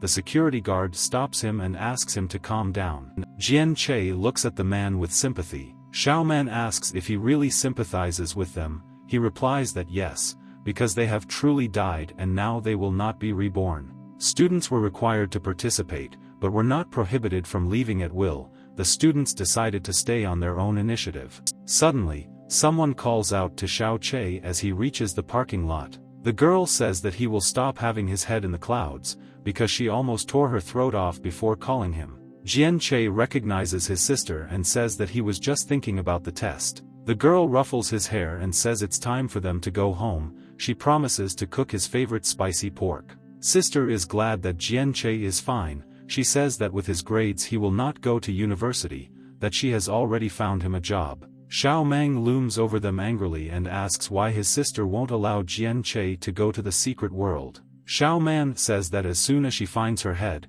she will immediately punish her sister. Jian Che tells her not to dare to attack his sister. The sister asks what is going on with Jiao Che. He replies that everything is fine, blocking off Xiao Man, invisible to everyone. Jian Che says that he passed the test, completed the nightmare regime and the secret mission. The sister looks at him warily. The sister rolls her eyes and says that you don't need to jump over your head and then break your legs. She says he doesn't need to be brave in front of her because she knows what he's truly capable of. She says that she needs to find his clothes for prom and that he no longer go to the secret world, because she found him a job at the factory. The graduation ceremony begins. The students were gathered in a spacious hall. Jian Che decides that working at a factory is not his dream and in this world he will earn money in another way. Because he won the challenge, his grades increased greatly. He thought he would receive everyone's praise and respect. The school hides the grades of each student. Suddenly someone asks to sit with Jian Che. Xiao Man says that it is important to find your place and activity where you will be happy. Yi Qingyao approached Jian Che. There's an excited look on her face. Jian Che asks why she didn't sit with her second class but sat with his third class. Xiao Man says not to be distracted by her and to be on guard, because something is happening in the hall. Jian Che asks what happened. Yi Qingyao frowns and says that something is happening on stage. Jian Che turns his gaze there. The director stands behind the podium on the stage and makes a speech. Jian Che doesn't understand what she's talking about. He takes a closer look and asks if the director's wig has really fallen off his head. Suddenly the lights in the hall go out. Blood falls onto the microphone into which the director was speaking from somewhere above. Jian Che turns pale and looks up. Other students turn pale and open their mouths in horror, digging their fingers into the arms of their chairs. There are many shadows hanging over the director, tied with barbed wire. One of the shadows descends lower and looks predatorily at the director. One of the students is unable to contain her rhinestone and squeals in horror. The students begin to run out of the hall. Some are trying to find a teacher. They realize that secrets have invaded the real world. There are medals of honor hanging on someone's chest. Some say that a bunch of scum didn't learn anything during their ordeal. Squad 3031 arrived. Zhou Yun says that this was a manifestation of the spirit that lives within him. The students turn pale when they recognize who is in front of him. He continues to scold them for their reckless behavior. Zhou Yun turns his attention to the hall. He recognizes one student and understands that the authorities were talking about him. Jian Che sits calmly in place. The man with the scar thinks he's amazing. Jian Che sits with a calm expression on his face and does not react in any way to the man's gaze or what is happening around him. Zhou Yun smiles at him. Jian Che wonders why he is staring at him so lovingly. Yi Qingyao that this person from the Bureau of Oddities personally came here. Jian asks how secret they are. Yi Qingyao says universities deliberately make a fuss about admission to test students' reactions. The Bureau of Oddities is a government agency. They made their first appearance at the school's graduation ceremony. Something strange is happening. Jian Che understands that some big event is expected. Xiaoman asks if she should stab the man who scared him. Jian Che says that he is not afraid of anyone. Xiaoman says that he can easily deal with him, because the spirit inside him is only level 4, she makes friends with him easily. Jian Che replies that attacking a government official is a violation of the law and he does not want to go to prison. She replies that it's okay. Zhou Yun demands silence and says that he doesn't want to hear anything from now on. In the 121st year of the secret world, 3,214 residents of the mountain region disappeared in an instant. Their skins were made into clothes and hung on the balconies of their homes. In the year 122 of the secret world, a clown carried out a massacre in an amusement park, killing 144 people. One can enter the secret world, but beings from the secret world can also enter the real world. Many people entered the secret world and immediately left. Many barely completed the task. You don't have to wait until the end of the world to understand how important it is to fully complete tasks in the secret world. Zhou Yun's goal is very simple. He wants to do another test. He says those who don't want to participate can leave the room now. To those who remain, he, on behalf of the Bureau of Oddities, will personally take an oath. The students look at him in fear. Students who complete this assignment will be admitted to Tsinghua University in the capital. Those who excel will be able to become reserve members of the Bureau of Oddities. In addition, other rewards await the winners, which they will learn about later. He tells those present to make their choice. Students are indignant at the proposal. They are confident that the Bureau of Oddities can take care of the mysteries without the help of students. Students begin to hastily leave their seats and leave the hall, continuing to be indignant. Jian Che lowered his gaze and did not get up from his seat. Other students pass by. His hand is tense and shaking from trying to push away from the chair. He silently asks Xiao Man to let him go because he doesn't want to participate. He says that he did not have time to rest after his previous visit to the secret world. Xiao Man replies that he promised her to find her head and that is why he needs to return to the secret world. Jian Che says that she cannot control his body, because, according to the contract, she obeys him. She replies that he was the first to agree to find her head, and signing the contract has nothing to do with this. He promises to kill her. Xiao Man replies that if she dies, the person may go crazy, be paralyzed, or die instantly along with her. Jian Che doesn't understand why nothing is written about this in the textbooks. Zhou Yun praises the remaining ones. 200,000 yuan will be transferred to each of them. The director himself will transfer this money to the guardians. Zhou Yun takes out a device to move to the secret world and says that it's time to start. Jian Che cries and tries to get up from his seat, begging Xiao Man to let him go. The countdown begins. Zhou Yun wishes all participants good luck. The system advises to quickly establish relationships with the teacher and students. Third level task. Students enter the classroom in the middle of the lesson. The teacher smiles and invites those who come to quickly enter and close the doors behind them. In 5 days you have to attend the final exam at the School of Broken Bones. The time to complete it is 5 days, but you cannot leave before the second. The first 2 days you will not be able to refuse to participate. The man from the Bureau of Oddities deceived them. The teacher asks the students to greet the newcomers. He asks the newcomers to introduce themselves and tells the curly one to do it first. The guy looks at the students excitedly. He says his name is Van Doffa, he is 18 years old, he likes to sing, rap and play basketball, he also loves to eat chicken. He turns to the teacher and says he's finished. The teacher tells him to take an empty seat. Jian Che thinks that it can't be that simple. Van Doffa, meanwhile, happily goes to his place. The teacher grins predatorily at his back. With one movement of his hand, Van Def's head is smashed into pieces. Jian Che turns pale, understands what the catch was and asks why they like to hit people on the head so much. He asks Xiao Man to deal with the teacher. She replies that she spent all her strength on controlling his body and she needs to recover. Jian Che gets annoyed and realizes that she is saying that on purpose. The system gives a hint that the teacher is expecting someone interesting. Because his life is very monotonous, Jian Che decides that he can do it. He comes forward and introduces himself. He's 18 and proud of the basic skills to survive in the city and use a smartphone. He says that his loved ones call him Jian Che, but his students may call him Cool. Van Deffa respawns next to the door. He rips off his jacket and screams his name. The student, perplexed and uncertain, calls him Cool. Jian Che shouts his name again and takes off his t-shirt. Already several students are calling him Cool. Jian Che screams his name again and takes off his turtleneck, leaving himself topless. All the students shout that he is cool and jump out of their seats. Wang Deffa and Yi Qingyao stand behind him with irritation and sadness on their faces. Jian Che shouts for the students not to stop. He begins to take off his pants. The teacher stops him because he doesn't want a scolding from the principal. He tells him to get dressed and go to his seat. Jian Che is pleased that he passed this test successfully. The teacher asks for silence and invites Yi Qingyao to introduce himself. She steps forward with a proud gait. With a precise blow to the back of the head, she smashes the teacher's head through his own desk.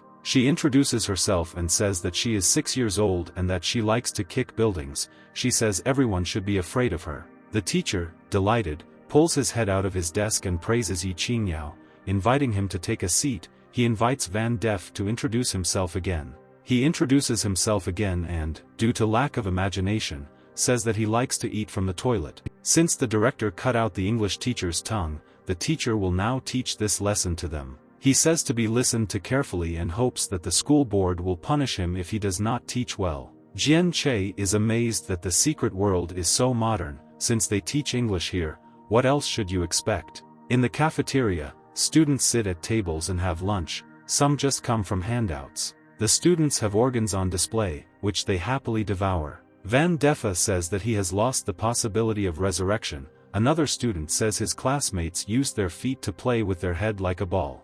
Jian Che says that they break their hands for wrong answers and with such methods he will very soon become a genius. Yang Xiang says that there are 5 of them in this round and suggests that they work together and exchange information. Hu Junjie says that he is right and they should help each other for maximum efficiency. Yi Qingyao says that there is nothing to discuss yet, but if they are placed in the same room, it will be easier for them to communicate and take care of each other. Jian Che is excited that boys and girls live together in this school. Xiao Man says that it is useful to learn from the mistakes of others, rather than making mistakes yourself. The night is coming, the lights go out in some dorm rooms. Jian Che stands in his room and looks at the pink bedding and girly things scattered on the bed. He cries with happiness and thanks the gods. He thinks that he will finally be able to fulfill his dream of spending the night next to a girl. Someone appears behind him. Jian Che flinches in surprise. He turns around with wide eyes. A man greets him and says that he must tell him about the rules of the hostel. He says that the lights in the hostel are turned off at 9 in the evening and then there is a curfew. It is also strictly forbidden to enter the old dormitory building. The man says that there are not enough places in the hostel and that's why they mixed girls and boys. He says that there is only one rule for behavior with girls: no pregnancies. The commandant is happy to look after the boys and girls. For security, he installed cameras in the rooms. Jian Che looks after him with disgust. The commandant looks harmless, but is actually a pervert. Jian Che notices a note on the table. In the note, the girl writes that her name is Ji Xiaoling. She says that he can take her treats, but to meet her, he must find her. Xiao Man says that she is level 6 and can be easily dealt with. Jian Che asks how her strength recovered so quickly. Xiao Man replies that she lied to him for his own good, so that he could solve his problems himself. Jian Che is looking for the delicacies that the neighbor was talking about. He finds a box of candy bars, chips and cookies. He thinks cola would fit in nicely here. Jian Che realizes that he will have to borrow food from his neighbor for the next couple of days. Xiao Man says that he is deliberately ignoring her. Jian Che reads information about his character. He has the first level and 105 units of secret power. Each level increase gives 5 secret power points. The higher the power, the more influence forbidden things can have. It is much more important to know control techniques than to have some kind of power. He decides to open the funeral urn. He receives a butterfly hairpin, a fashion magazine and a black market. He also receives an official pass. Jian Che looks at the magazine with disgust. Because he has a really cute neighbor, Xiao Man calls out to him. She holds the pass in her hands and begs him to take a walk with her. With the help of the pass you can freely walk around the territory of the dormitories. He doesn't understand why they need to go for a walk. Xiao Man says they can look for her head. Jian Che notes the change in her tone. She says he's paying attention to the wrong things and they should take a walk. He says that he will definitely look for her head, but not now. He wants to tackle the main task first. She asks displeasedly what could be more important than her head. At this time, the lights in the dorm corridor go out. The door to the room creaks open. Jian Che comes out from there. He understands that he needs to be quiet so as not to catch the commandant's eye. Yi Qingyao comes up behind him and asks why he is not sleeping either. Jian Che jumps up and screams in surprise. He pulls himself together and asks why she is not sleeping. He hopes he didn't wake anyone with his screaming. He asks why she left the commandant's room. She asks him not to think anything further. She says that the commandant will never wake up before the morning and she wanted to go to a closed hostel and invites him with her. Xiao Mang says that they better stay away from Yi Qingyao because no one will notice if someone does something. Jian Che agrees. He says that he agrees to go with Yi Qingyao to the closed dormitory. Xiao Man doesn't understand what happened. Yi Qingyao tells him to follow her. She knows where the old dorm is and will lead him to it. Jian Che wonders how she dealt with the commandant. Xiao Man is angry that he didn't listen to her. He decides that hanging out is just stupid, so it's better to go to the old dorm. He keeps in mind that the hostel is closed for a reason. If the entire dormitory building was closed, then the scale of the internal secret is simply unimaginable. Xiao Man says that you should never deviate from your main goal, even if more interesting goals appear. Rats are running around the corridors of the abandoned hostel.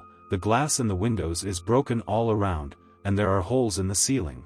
Jian Che looks around excitedly as he follows Yi Qingyao. The girl says that according to her observations, there are only 6 floors here and asks if they should split up. Jian Che says that according to the rules of horror films, they cannot be separated and they need to explore the place together. Yi Qingyao says that there is logic in this and agrees to go together and look out for each other. Jian Che realized long ago that she approached him for a reason and her intentions were not pure. Even Xiao Man noticed something was wrong. They begin to explore room by room. Yi Qingyao reads the diary, and Jian Che examines the lockers. He glances at Yi Qingyao from time to time because he doesn't trust her. He thinks it is better to be closer to her to understand her plan. Yi Qingyao announces that there is nothing on the first floor and suggests going up to another floor. Water drips steadily from the tap. Yi Qingyao looks around while Jian Che opens the window. She looks somewhere while Jian Che reaches for something on the shelf. They are in the warehouse, looking at rack after rack. Jian Che was exhausted as he climbed the stairs. He asks how long they have to go up. They reach the 6th floor flight. Jian Che is glad that the building has only 6 floors. Xiao Man warns Jian Che to be careful on this floor because there is evil energy here. Jian Che notices that this floor is too clean compared to the previous ones with rats and broken glass. Jian Che thinks that there is not a single clue in the dormitory, as if someone hid the key to the solution. Yi Qingniao turns the door handle, but it is locked. Jian Che asks what happened. They are in front of room 614. Yi Qingniao says this is the last room in the dorm. Suddenly a bell is heard. Yi Qingniao frowns. Jian Che looks around warily and listens. Some girl smiles widely. Suddenly the lights on the floor turn on, everything turns red. You can hear the creaking of door handles turning. Jian Che and Yi Qingniao are wary. Suddenly, a loud knocking on the doors starts from inside all the rooms, as if someone is trying to get out. Yi Qingniao understands that this is a trap and they need to leave. She starts to run away with a scared look on her face. Jian Che tries to stop her, but the girl doesn't want to listen to him. Xiao Man says that's what she was talking about. Jian Che understands that the girl simply ran away. Suddenly, a bunch of shadows that look like hands burst out of the room, knocking the door to the floor. Jian Che flinches in surprise. Similar creatures consisting of a mass of arms begin to appear from other rooms, knocking doors off their hinges. Xiao Man lands on his bare feet. She decides to take on material form for a while to help him escape. Jian Che is surprised that she has such an ability. She tells him to hurry up and run away because there are too many shadows. The shadows did not appear until they reached the 6th floor. Apparently there is a reason and purpose for this. The secret seemed to prevent them from exploring the last room of the dorm when they had a chance to attack earlier. Hordes of hands approach Xiao Man and her chains. Xiao Man tries to conjure more chains to hold back the shadows for as long as possible. Jian Che grabs her hand and pulls her along. Xiao Man is confused, but Jian Che does not let her free her hand and runs away with her. What has been started cannot be stopped, but Jian Che does not want his efforts to be wasted. They stumble into the room, hiding from the shadows. Xiao Man asks why he didn't listen to her and run away alone, because she wanted to distract them. She asks why he was silent and tells him to quickly find a way out so as not to die here together. Jian Che takes her by the shoulder and turns her in the direction he is looking. A girl in a long blue skirt is standing by the window. Xiao Mao finally understands why Jian Che didn't answer her. The girl says that mountains and seas separate her from her lover, and they cannot be leveled. You can swim across the sea and cross the mountains along paths. She says that their love can compare mountains and seas with the earth. She cries and says that the thought of conquering the whole world with love does not let her go. Xiao Mao says that you should always trust your gut feeling and intuition. The girl shines in the light of the moon. Jian Che looks at her without moving. He cannot understand whether she is a ghost or an ordinary inhabitant of the world. She looks different from ordinary girls. The system tells her that she was close to seeing a sky full of stars, but it suddenly lit up. Suddenly, Xiao Man calls out to him, breaking him out of his thoughts. She screams at him to quickly stop thinking about nonsense. There is a pounding on the door from outside, but Xiao Man holds it with his body. She says that there are a lot of shadows there and if they break in, they will simply drown them. Jian Che grabs the unknown girl's hand and says that they need to get out of here. He shouts for Xiao Man to be patient for a while. Suddenly, the hand that Jian Che was holding turns into butterflies. The system notifies you about the start of the task. Evil tongues are worse than a pistol. The girl simply turned into butterflies that fluttered out the window, signaling the start of the task. Suddenly, shadowy hands burst through the door, breaking down pieces of wood. Xiao Man flinches in surprise. She says there is no time left and it is time for them to leave. She drags Jian Che along by the collar. She jumps onto the windowsill and holds Jian Che in her arms. She tells him to hold on tight. He says that it is too early for him to die. Yi Qingniao turns around and frowns when he hears the scream. It turns out that Jian Che is in the arms of Xiao Mang, who jumped out of the window. Several ghostly hands fly behind them. Jian Che flies and screams. His hair stood up and his face looked completely horrified. Xiao Man lands hard. Jian Che threw his head back. He suddenly becomes ill. He clenches his lips as he vomits. Xiao Man is pleased with the result of her labors. Jian Che leaned over the asphalt and vomited. He wipes the corner of his mouth and remarks that it was cooler than the ride. Yi Qingniao hands him a handkerchief and asks how he is feeling. She asks why he didn't run away when she said. He says he ran to the restroom, but in reality she ran away too quickly. The girl examines him, but suddenly her gaze darkens. She asks if he found the clue or task. Jian Che shudders at the correctness of her guesses. He tells her to guess, she tells him to guess if she guesses. He says that's enough guessing and that he got a hint, but it's time for them to sleep and hands her her scarf. He storms away, Yi Qingyao looks after him. She says that for $100,000 she will buy a clue from him. He says that he is not for sale and everything should be achieved by honest work. She offers him 200,000 euros, he stammers and asks if she wants to take the task away from him. She asks if her monthly budget is not enough for him, she invites him to make a deal. He says the clue is in room 614 and it's a painting of a beautiful girl with big breasts, but the building is full of tentacles. She says that if he got out, then she can too, but what's the point of him participating if he's afraid? Jian Che replies that the person who told him the same thing is now on his 7th day of mourning. He leaves and says that it is time for him to rest and that he does not want to disturb her. He offers to see you tomorrow. Her secret asks why she didn't sacrifice Jian Che to him.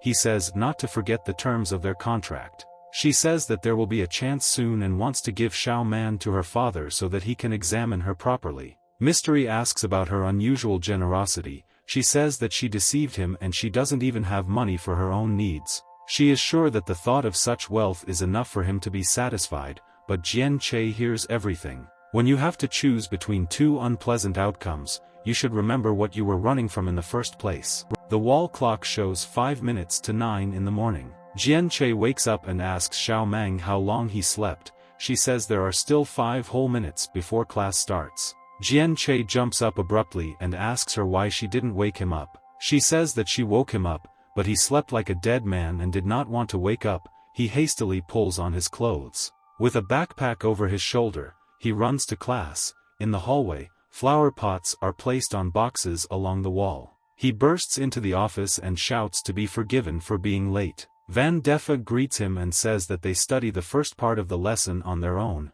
without a teacher. Jian Che sighs in relief. He thought that this time he would be severely punished. Jian Che takes a desk and looks questioningly in front of him. Yi Qingyao's desk is empty. Jian Che thinks that she might have gone to the dorm alone. Jian Che hopes that he is not to blame for her absence or even death. The couple in front is flirting. Jian Che remembers that evil tongues are worse than a pistol, about the thought of his beloved. One girl has an obsessive thought about her beloved or someone has done something to her. Jian Che looks forward with concentration. He leans over to Mei Lu and asks if he can find out something. She simply picks her nose, but pays attention to him. He asks if she knows about the student who lived in room 614. She replies that he better not find out about room 614, otherwise he might get in trouble. Jian Che understands that everyone in this world is very secretive and he has a fun investigation ahead of him. Suddenly, the creaking of many chairs is heard.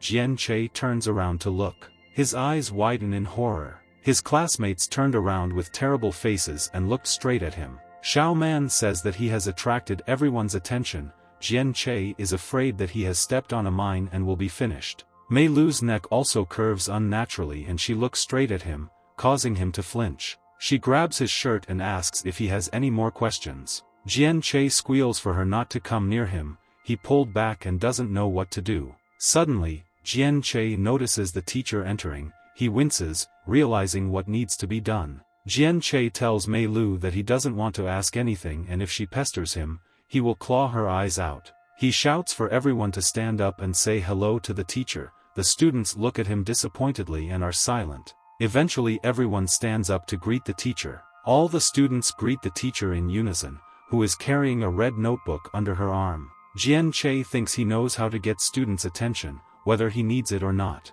The teacher says that the class behaved well and so today they will do their favorite experiment. Mysteries began to take an interest in science. Jian Che cannot decide whether people should worry about the well-being of civilization. The teacher takes out a test tube with green contents from under her sweater. She says that for the lab she needs help from a couple of students. Jian Che has an unpleasant feeling. She says that the one who told everyone to greet the teacher and the class president will help her do the experiment. Jian Che turns pale and becomes nervous after receiving the fruits of his labors. The teacher hands the test tube to the class president and asks him to describe to her how he feels after taking the contents. The class president fearlessly drinks the green contents. The test tube falls to the floor and becomes covered with cracks. The student's flesh begins to peel off. he says he feels a little strange. It begins to melt and indicates a sweet and sour taste of the contents. The teacher is happy and says that the sweet and sour taste is not suitable and the formula will have to be improved. She turns her attention to Jian Che and asks if he wants to taste the contents. Jian Che takes the test tube in his hands. His nervous face is illuminated by the contents of the test tube. The liquid in Jian Che's hands bubbles and emits blue vapor. He purses his nose in disgust and doesn't know what to do next. The teacher looms over him with a threatening expression and asks why he doesn't drink. Jian Che says that it is impossible not to want to drink what the teacher took out of her bra. Jian Che says that spending such a good thing on someone like him is a real waste. He talks about the slight scent of her perfume on the flask. He says he can't deny others the opportunity to try the liquid. Jian Che grabs the first student he comes across and forces him to drink the contents. He says that he could not deprive him of such pleasure. The teacher watches as the student begins to melt after drinking. She looks at Jian Che with a stunned gaze. The teacher agrees that the chance should go to those who want it more. She tells everyone to take Jian Che as an example of integrity. The teacher tells everyone to take their seats because it's time to start the lesson. Jian Che is starving. He can't get enough of the snacks from his neighbor's drawer and wants a full meal. Suddenly, plaintive moans reach him. He jumps back sharply as he approaches the source of the sound. Schoolchildren in the real world are sitting at a table and suffering from hunger. The air is pierced by the growling of hungry stomachs. Yi Qingniao says that a person will not die if he fasts for several days. She approaches their table with a blank expression. Yi Qingniao says that they can survive the test for 5 days without food. They will not be able to feed on human organs. Jian Che frowned and didn't know whether she was okay or not. She notices that he doesn't look too hungry. Jian Che replies that he is simply used to starving since childhood. Yang Xiang says that fasting for 5 days is easier said than done. They will not die in 5 days, but their body functions will be greatly affected, not saying that they are in a secret world. Yi Jiniao says it's because of their fear of canteen food. She says she tried the food and it doesn't taste that bad. Yang Xiang says that today is the 2nd day, which means he can leave this place. He says that he has no information on the assignment. He gets up and leaves. Hu Juanza calls out to him and tries to stop him. Hu Juanza says he will talk to him. Van Deffa volunteers to go with him and look for a way to get normal food. Van Deffa says he misses his mother's extreme cooking. Yi Jiniao says that you shouldn't count on a loser and suggests discussing more thorough cooperation with Jian Che. Xiao Man tells him to be careful because the girl looks friendly, but she and her spirit are up to something. Yi Qingyao and her spirit are filled with evil intentions. Xiao Man says that there is no need to act contrary this time. She says that they should stay away from Yi Qingyao and her spirit. Jian Che says that it is too early for him to fall in love, and besides, he does not earn money on his own yet. He says they have the same clue and they'd better talk when it's revealed. She reminds him about the money, but he pretends he doesn't know what she's talking about. Yi Qingyao grits his teeth and says that in this case, it's every man for himself. Jian Che gets up from his chair and leaves. Xiao Man is happy that the girl is beside herself with anger. She says he did the right thing by choosing to stay away. Jian Che agrees with her words. Jian Che doesn't understand why the girl has so many evil intentions towards him. Besides, she didn't come to class, but nothing happened to her. Xiao Man says it would be a good idea to explore the area at night. There is no progress in the challenge and Jian Che wants to find a way to advance the progress of the task. Xiao Man's sympathy level is 38. When the count reaches 50, 100 or 200, it will be possible to extract some of her power. Jian Che was interested in the moment of extracting power. He suspects there are hidden possibilities. He says that tonight they will not go exploring the area, but will do something else. He says it's time for them to take a walk outside the school. Xiao Man jumps up and down happily. Entrance to the School of Broken Bones. Night reigns over the earth. The system notifies that Jian Che has left the testing area. There is one number of resurrections, but a glitch occurs. Xiao Mang laughs at the sight of Jian Che. He says that these clothes are too small for him, and even women's. Special blood-colored uniform, once you put it on, you will become indistinguishable from the secrets. Xiao Man hugs you as he continues to laugh. Jian Che asks her to stop, because he is trying for her sake. He asks to protect him. She laughs and says that she will protect him with her life. She assures him that he can rely on her. She asks if he has money for a taxi. He frowns and says it is tactless to ask people about money. Mystery says that he will return his money in double amount. He shouts that he will get it himself and there is no need to paw him everywhere. She asks if he, like his grandmother, hid the money in his underpants. Jian Che replies that it is none of her business. Both pay attention to the motorcycle that has just arrived. Kukase Kana turns out to be driving the motorcycle. Jian Che purses his lips and asks why she came. Kukase Kana frowns and examines him. She asks if he has changed his orientation. He replies that he thought about their next meeting, but did not imagine it like this. They are driving along a road surrounded by dense forest. Kukase Kana rides with her helmet in front, and Jian Che holds on to her. He says they were lucky to meet by chance like this. She replies that she has eaten too many people and is going to buy digestive pills. Jian Che frowns in response. He continues to drive and hold on to the secret. Jian Che asks her for forgiveness for the things he did. He thanks her for the scissors. Kukase Kana gets irritated and tilts his helmeted head down a little. She suddenly turns the wheel and stops. She takes off her helmet and tells Jian Che to get off the motorcycle. Kukase Kana says that he is very impudent. He used her scissors, but completely forgot about her. Xiao Man says that he likes to annoy the secrets with his behavior. She says that she waited for him for many days, during the day and in the evening, while she ate, washed, slept, but she never came. He puts his hands forward and says that she did not tell him the address of her house. She opens her mouth to answer, but says nothing. She frowns and closes her mouth sullenly. Kukase Kana blushes and turns away, not knowing what to answer. She tells Jian Che to sit down and says that she will forgive him this time. He asks what about next time. She stops on the road. The light from the headlights falls in front of the motorcycle. Xiao Man says they are there. Jian Che says that he did not expect to go to the bank in the secret world. Xiao Man replies that this is not a bank, but the only trading house in the secret world. She calls him to quickly follow her. Kukase Kana droops, lowering his head. Jian Che looks back at her with sympathy. Kukase Kana looks down sadly. She accepts the situation. Another Kukase Kana said that they were allowed to fall in love, but marriages between secrets and people were strictly prohibited. She was told that this was the only rule about relationships in this world. Kukase Kana says she still doesn't know his name. He smiles and says his name is Jian Che. She tastes his name and takes a hair clip out of her hair. She says this may be the last time they see each other and offers him a parting gift by handing him a hair clip. He is surprised, opening his eyes and mouth, but later he smiles and agrees to accept the gift. Kukase Kana rides back along the highway on a motorcycle. The hairpin she gave him will save his life at the decisive moment. She hopes he never needs this hairpin. Jian Che wants to hide the hairpin well so as not to lose it. A young man with glasses comes out to him and greets him. The young man smiles and asks what issue he came for. Jian Che is surprised that a person is greeting him. The young man falls on his face and asks for forgiveness that such a little man serves him.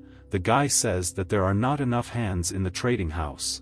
Jian Che understands that because of his uniform, the guy considers him a secret. Apparently he came to the test site. Jian Che stretches out his hands to him with a smile and tells him to get up from the ground. Suddenly, the young man's head explodes right into Jian Che's face. A man with a scar on his face says that the young man cannot even greet a client. Jian Che realizes that he has stopped reacting as he should to such incidents. The man sniffs the air intensely and notices something strange. His face darkens and he says that the gentleman has a very heavy human smell. Jian Che decided that he had been exposed since the suit did not cover his entire body. A man with a scar on his face sniffs. He approaches Jian Che and peers into his face. He doesn't understand where the smell comes from. Jian Che thinks that he is like a bloodhound. He turns around and looks at his spirit. He asks Xiang Man what he should do. Xiang Man takes him by the shoulders and asks him to leave the solution to the problem to her. Jian Che is enveloped in streams of blue energy.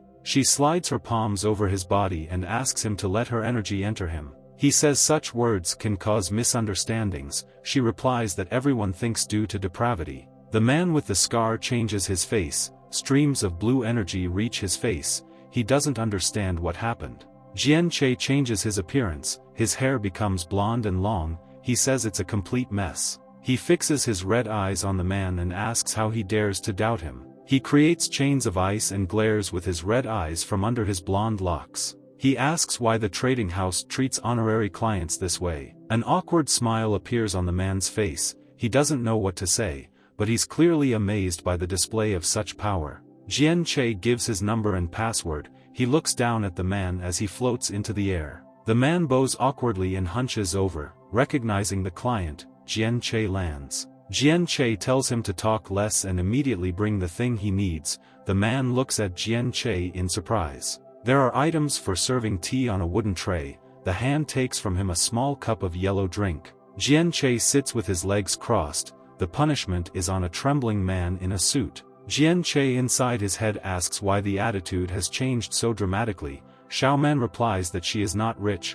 but her head is here. The man with the scar apologizes for his inattention and says that they brought a package for her. The man bows rudely to leave. Another rolls up a cart with a wooden box. The men promise not to bother the lady. The double doors close, the handle creaking back to neutral. Xiaoman appears from Jian Che's head and rejoices that he will finally get his head. She opens the box, anticipating that her head is really there. Her head is like a beautiful picture of a shooting star. She freezes. Jian Che looks at her questioningly. He comes closer and looks into the box, hoping to find Xiaoman's beautiful head there. The box turns out to be empty. Xiaoman can't move. Jian Che asks where her beautiful head is. She is covered in dark energy and remains silent. He asks if she started crying. He persuades her not to cry. Perhaps the head has not yet been found or there is not enough money for the ransom. Xiaoman says she sent him money in this box and he sent it back empty. She says she's not sad about the money.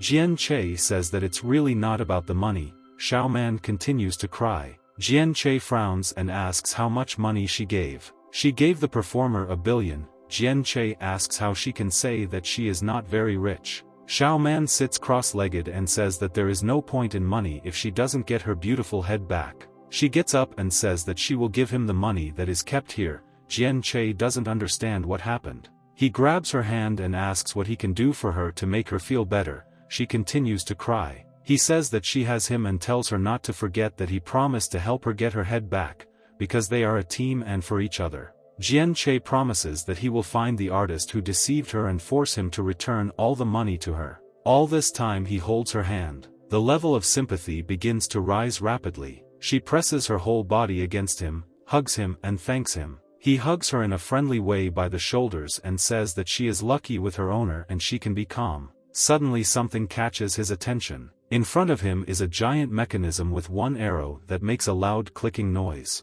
Jian Che fulfilled the requirement to increase his sympathy level and was able to extract power. The giant will features various abilities as prizes, such as fatal torture and death bonds. There is also the opportunity to choose a temple jump rope or energy strengthening. The mechanism begins to move, the gears begin to spin. Jian Che silently asks him to get a temple jump rope, because he really loves to jump. He uses a reverse psychology technique where what you want most never comes your way. Some consider this to be the evil eye. He smiles predatorily, pleased with himself. There aren't many witty people like him. The arrow stops for a moment on the temple jump rope. Jian Che is horrified. He thinks that this is not the moment when he expected the wish to come true. But the arrow moves on. The mechanism used a deceptive maneuver. Jian Che cries and clenches his fist because the mechanism scared him. The system says that he received an energy boost, which increases strength and energy and greatly increases defense against spiritual attacks.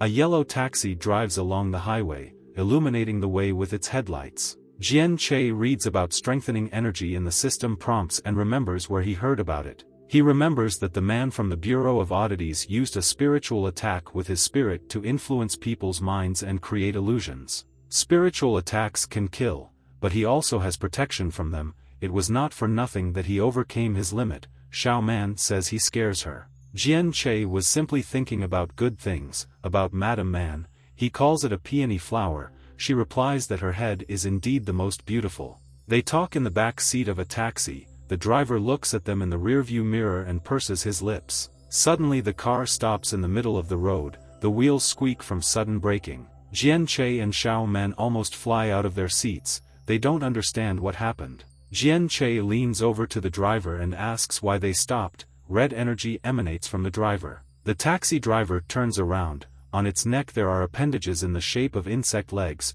He says they stopped because he was hungry. He rushes forward, baring his sharp teeth, his eyes sparkle red. But Xiao Man stops him with a fist to his face. She tells him to go to hell and proceeds to punch him in the nose. Jian Che sits with his knees tucked in, completely shocked. Xiao Man grabs the taxi driver by the chest and pulls him towards himself. The driver's nose is bleeding and some of his teeth have already fallen out from her blows. Xiao Mang is furious that the insignificant secret of the 4th level dares to be impudent in front of her. The taxi driver asks who she is. Xiao Man asks how difficult it is to be a polite driver. She punches him in the face. He falls and Xiao Man continues to kick him. She says that he ruined her mood completely. The driver begs for mercy. Asta clutches his skull in her hand. He says that he was very mistaken and will henceforth become a vegetarian. Xiao Man sighs and pulls him to the side of the road by the collar. Jian Che purses his lips in fear. Jian Che wonders why she beat him like that and even knows how to explode heads like bad guys. Jiao Che calls out to her and says that they have a problem. Xiao Man wipes his bloody hands and tells him to talk about the problem. Jian Che says that she killed the driver and now he doesn't know how to return to the dorm. A manual car that he doesn't know how to drive. Besides, he has no rights. Jian Che finally makes it to his room. He grunts as his legs begin to fail. Xiao Man says that although he was tired, he found the strength to change clothes. He says that this is a matter of honor, because his classmates from the real world are also here. Moreover, Xiao Man flew the whole way and therefore was not tired. She says that although his legs are tired, he is very talkative and useless, without rights. Suddenly, the floorboard under his bed creaks. Jian Che is wary. He looks under the bed, wondering what it could be. A girl looks at him from under the bed. She is wearing the uniform of this school. Jian Che's eyes widen in surprise. The girl purses her lips, looking at him in response with the same look. Jian Che jumps off the edge of the bed, crying and asking what the hell this is. The girl covers his mouth with her hand. Jian Che turns pale in horror. The girl hisses, putting her finger to her mouth. She asks Jian Che to be quiet and not wake up the commandant. Suddenly the door to the room opens with a creak. The girl sits on Jian Che and covers his mouth with her palm. She says things are bad. The angular figure of the commandant freezes in the doorway. His face is hidden in shadow. Jian Che and the girl look at him expectantly. The commandant tilts his head to the side, his neck bending unnaturally. He says it's high time for bed and why aren't the two of them in bed yet? Jian Che jumps in fright and turns pale at the sight of the commandant. Jian Che shouts that he just returned from a multi-kilometer walk and is he really forbidden to rest? Footsteps are heard in the destroyed dormitory. Rats crawl on the floor and window sills. Someone's sneaker-clad foot crushes one of the rats. The rest scatter to the sides. Hu Juanze is worried that only the two of them came here. Yang Xiang replies that others only think about themselves and will not help them. They haven't eaten for days and won't last long. They decide to look for clues while their minds are clear. Hu Junjie says they better be careful and get out of the secret world if they don't find anything today. Yang Xiang smiles predatorily. He promises himself that these words are the last things Hu Junjie will say before he dies. The commandant is standing in the corridor in front of the door to Jian Che's room. He has gray skin and green liquid comes out of his mouth. The commandant says that after turning off the lights you need to sleep and asks why they are making noise. Jian Che takes out a pair of scissors from his pocket. The girl hides back under Jian Che's bed. She says that they will figure it out without her. Jian Che thinks that he always meets such comrades who, at the slightest danger, give in. He decides to try to trick him. Jian Che says that he could not sleep, because he is trying to save the entire world and fought 300 times with the monsters that invaded here. The commandant frowns, trying to understand the meaning of his words. Jian Che says that in the middle of the battle, he remembered that he needed to be in the room after turning off the lights, but suddenly discovered the strength to continue fighting monsters, but in the end he was late to the room. The commandant lets out green saliva and is silent. Jian Che is trying to understand whether he managed to deceive the commandant or not. Suddenly, he takes off and rushes towards Jian Che. His gaze is focused, he raises his eyebrows in fear. He holds out the scissors in front of him, the commandant bites into them. Xiao Man says that he is only level 5 and is only here for show. Jian Che says that he has huge sharp teeth and a lot of rage. Xiao Man offers to lend him his strength. Jian Che says that she underestimates him. Jian Che kicks the commandant, causing him to fly a couple of meters away. Jian Che decides that he can't rely on Xiao Man all the time since he is the main character. But even so, he cannot kill low-level mysteries, because they, even one level higher, are already crushing in power. At this moment, Jian Che tuts in displeasure. He raises the scissors and jumps on the commandant, screaming for him to die. A rumble is heard in the courtyard. The director and Zhou Yun are in the office. He paces restlessly from corner to corner. Zhou Yun smiles happily as he prepares to eat his instant lunch. The director turns to him and says that there are only a few hours left and they can lift the restriction on returning in advance. Although the disciples had previously completed the test, but this time they are there for 2 whole days, and if something happens to anyone, they can blame him. The Bureau of Oddities is not looking for trouble, and it was not Zhou Yun who forced them to stay there for 2 days. The stone has become unstable in the last few years. The device of the stone began to malfunction. Although this has been called a forced ban, in truth it is simply an attempt to avoid causing confusion. Although this was not announced, it has happened more than once. Last time the commander was locked there for 10 days. The director frowns and reminds that it is not the commander there now,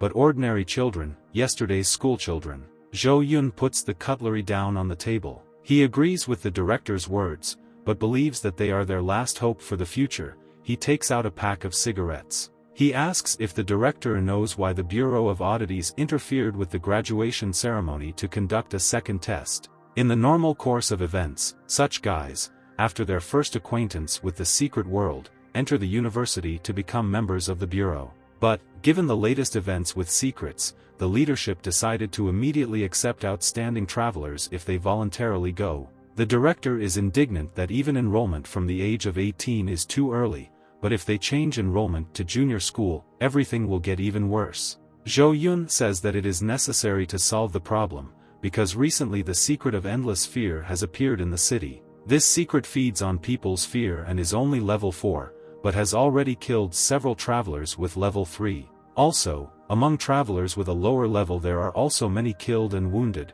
He takes a sip of the hot broth. Zhou Yun is not ready to tell the director all the details, but he believes that everyone should be responsible for the situation in the state and for its future. The director asks not to stage an excerpt from the film with Donnie Yen, when he was drinking boiling water and calmly having a conversation. Suddenly there is a loud knock on the door. Both men are wary. Zhou Yun's assistant rushes in. She says that infinite fear is heading towards them. The radar detected that the speed of the infinite fear was very high and they needed to immediately prepare for its arrival. Zhou Yun orders the immediate evacuation of all students. The director says that there are a lot of students. Zhou Yun says that he will find out the situation, but in the meantime, he needs to hide the children in a safe place. The girl grabs Zhou Yun by the sleeve and tells him not to be stupid and also evacuate with his students. Moreover, more than one mystery is approaching them. She reminds him that he is just support and there is no need to engage in battle.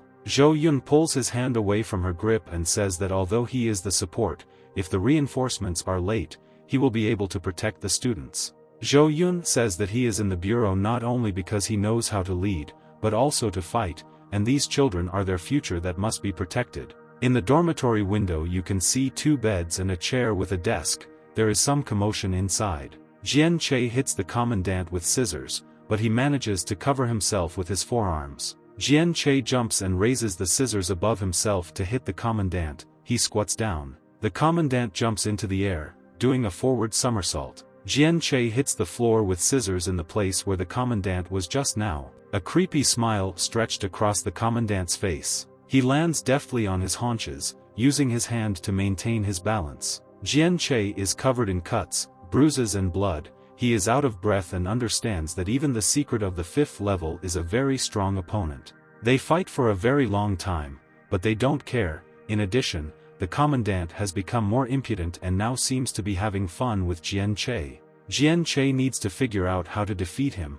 Xiao Man offers to lend him his powers to finish the battle. Jian Che smiles and says not to try to seduce him with such a tempting offer. Even if he was hit again, he couldn't help but inflict at least a scratch on the commandant's. Apparently, the whole problem lies in his ability. Jian Che smiles and tells the commandant that this is not his skill, but just skill, and he is not cool at all. Jian Che takes out a magazine with models. The commandant rushes as fast as he can towards the hero. Jian Che opens the magazine in the middle and swings it to finally hit the commandant. He pokes the magazine right in the commandant's face, and he freezes when he sees the contents in front of him. He instantly melts when he sees the contents and the beautiful models. The commandant hugs the magazine and recognizes model Mio Takaki. He finds out that it is a limited edition magazine. The commandant calms down and says that he believes Jian Che. He says that only he could fight so desperately. He leaves the room to read a magazine and says goodnight. Jian Che says goodbye in return. The commandant is truly a pervert and can be defeated with a simple magazine. A funeral urn is very useful. His roommate crawls out from under his bed and says he's very brave. She says that he is the first person to survive the commandant's arrival in the room after curfew. He asks if he will punish him if he doesn't catch him. She says no, that's why she sleeps under the bed. Jian Che doesn't understand logic. Apparently you can go away all night and no one will notice. Suddenly something catches his attention. The clue says that the cowardly girl seems sweet and helpful. Ji Shaoling offers him a snack after the battle. She offers him a peanut bar. She also thinks that he could use a first aid kit. The clue is that everyone turned away from her after what happened to her sister. Jian Che realizes that her sister may be the Busti Meng from the 6th floor, and he lives with the key character in the story. Jian Che asks if he can ask her something as a reward for protecting her from the commandant.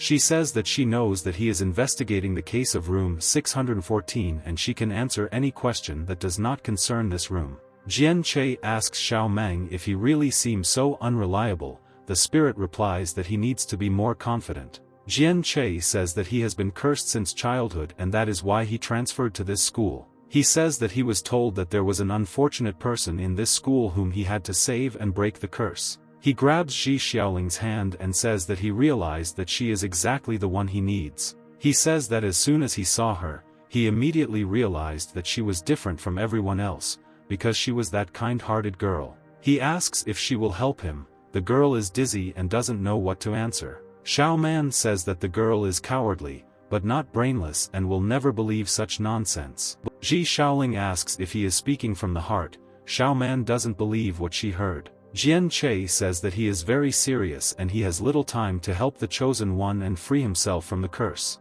He says the victim is in mortal danger if he doesn't help her soon. She frowns and agrees to answer his questions. She says that if he wants to help her sister, he needs to go to the women's restroom on the 6th floor of the old dorm. Ji Shaoling says that sister has put a curse on the entire school, so no one can talk about her case. The girl takes out the doll and hands it to Jian Che. Jian Che takes the doll with confusion on his face. The system notifies that a special item has been received, the sister's favorite doll. She still retains a piece of her warmth. Jian Che presses his cheek against the doll and sighs with pleasure. He says that the doll smells very tasty. Xiao Man says that he is acting like a real pervert. Jian Che says that he just wanted to make sure whether the doll is warm or a metaphor. Ji Shaoling says to take care of this doll, because it will become very useful at the right time. She says she saw his curly-haired friend. It turns out that Van Def left the hostel before lights out. Jian Che thought that he had no resurrections left, but he dared to go there. Apparently, Van Def is not such a simpleton as he wants to seem. Yes, and others voluntarily came into this world and could not help but prepare. Jian Che opens the first aid kit and takes out a bandage. Jian Che treats his wounds and believes that there are not so many honest and fair people like him. Xiao Man asks why he was playing with scissors. Jian Che says that the medicines here are very effective and he would like to take a couple with him. She crosses her arms and tells him not to ruin the essence of their world. Jian Che feels that they will soon have a fight. He offers Xiao Man a candy bar. She replies that she has nothing to eat and nothing to eat. He clarifies what other bodily functions she can exist without and what she manages to save on. Xiao Man flies forward furiously and says that he will terminate the contract with him and destroy him.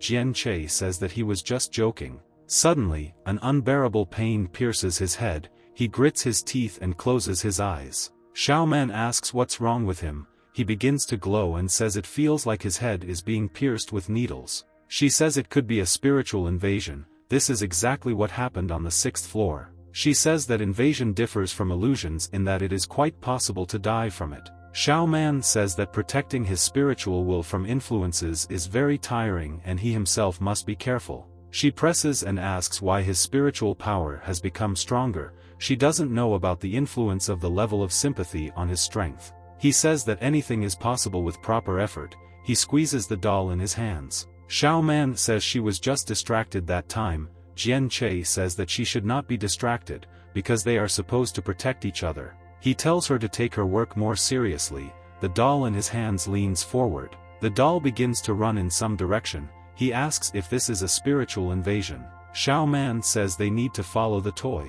Jian Che understands the direction in which the doll ran. He looks at the empty and almost clean corridor of the 6th floor. The doll stopped in front of the slightly open door to the women's restroom. Jian Che opens the door and says that he doesn't like to go to forbidden places. He says that last time he saw something strange and incomprehensible in the women's restroom. He tries to see where the doll ran. Suddenly he hears someone wheezing. He opens his eyes wide in surprise. He looks at the closed booths and hears someone's hoarse and measured breathing. He listens to the booth. He checked the other members' rooms and none of them were in their beds. He notices that one booth is locked, because the red stripe on the door means occupied. Jian Che says that everyone says that they control their physical urges, but sooner or later the natural need takes over. He kicks down the door and tells them to stop hiding so they can complete the mission quickly. Someone starts screaming furiously. Jian Che's eyes widen in surprise. A beaten Van Def is sitting in the booth.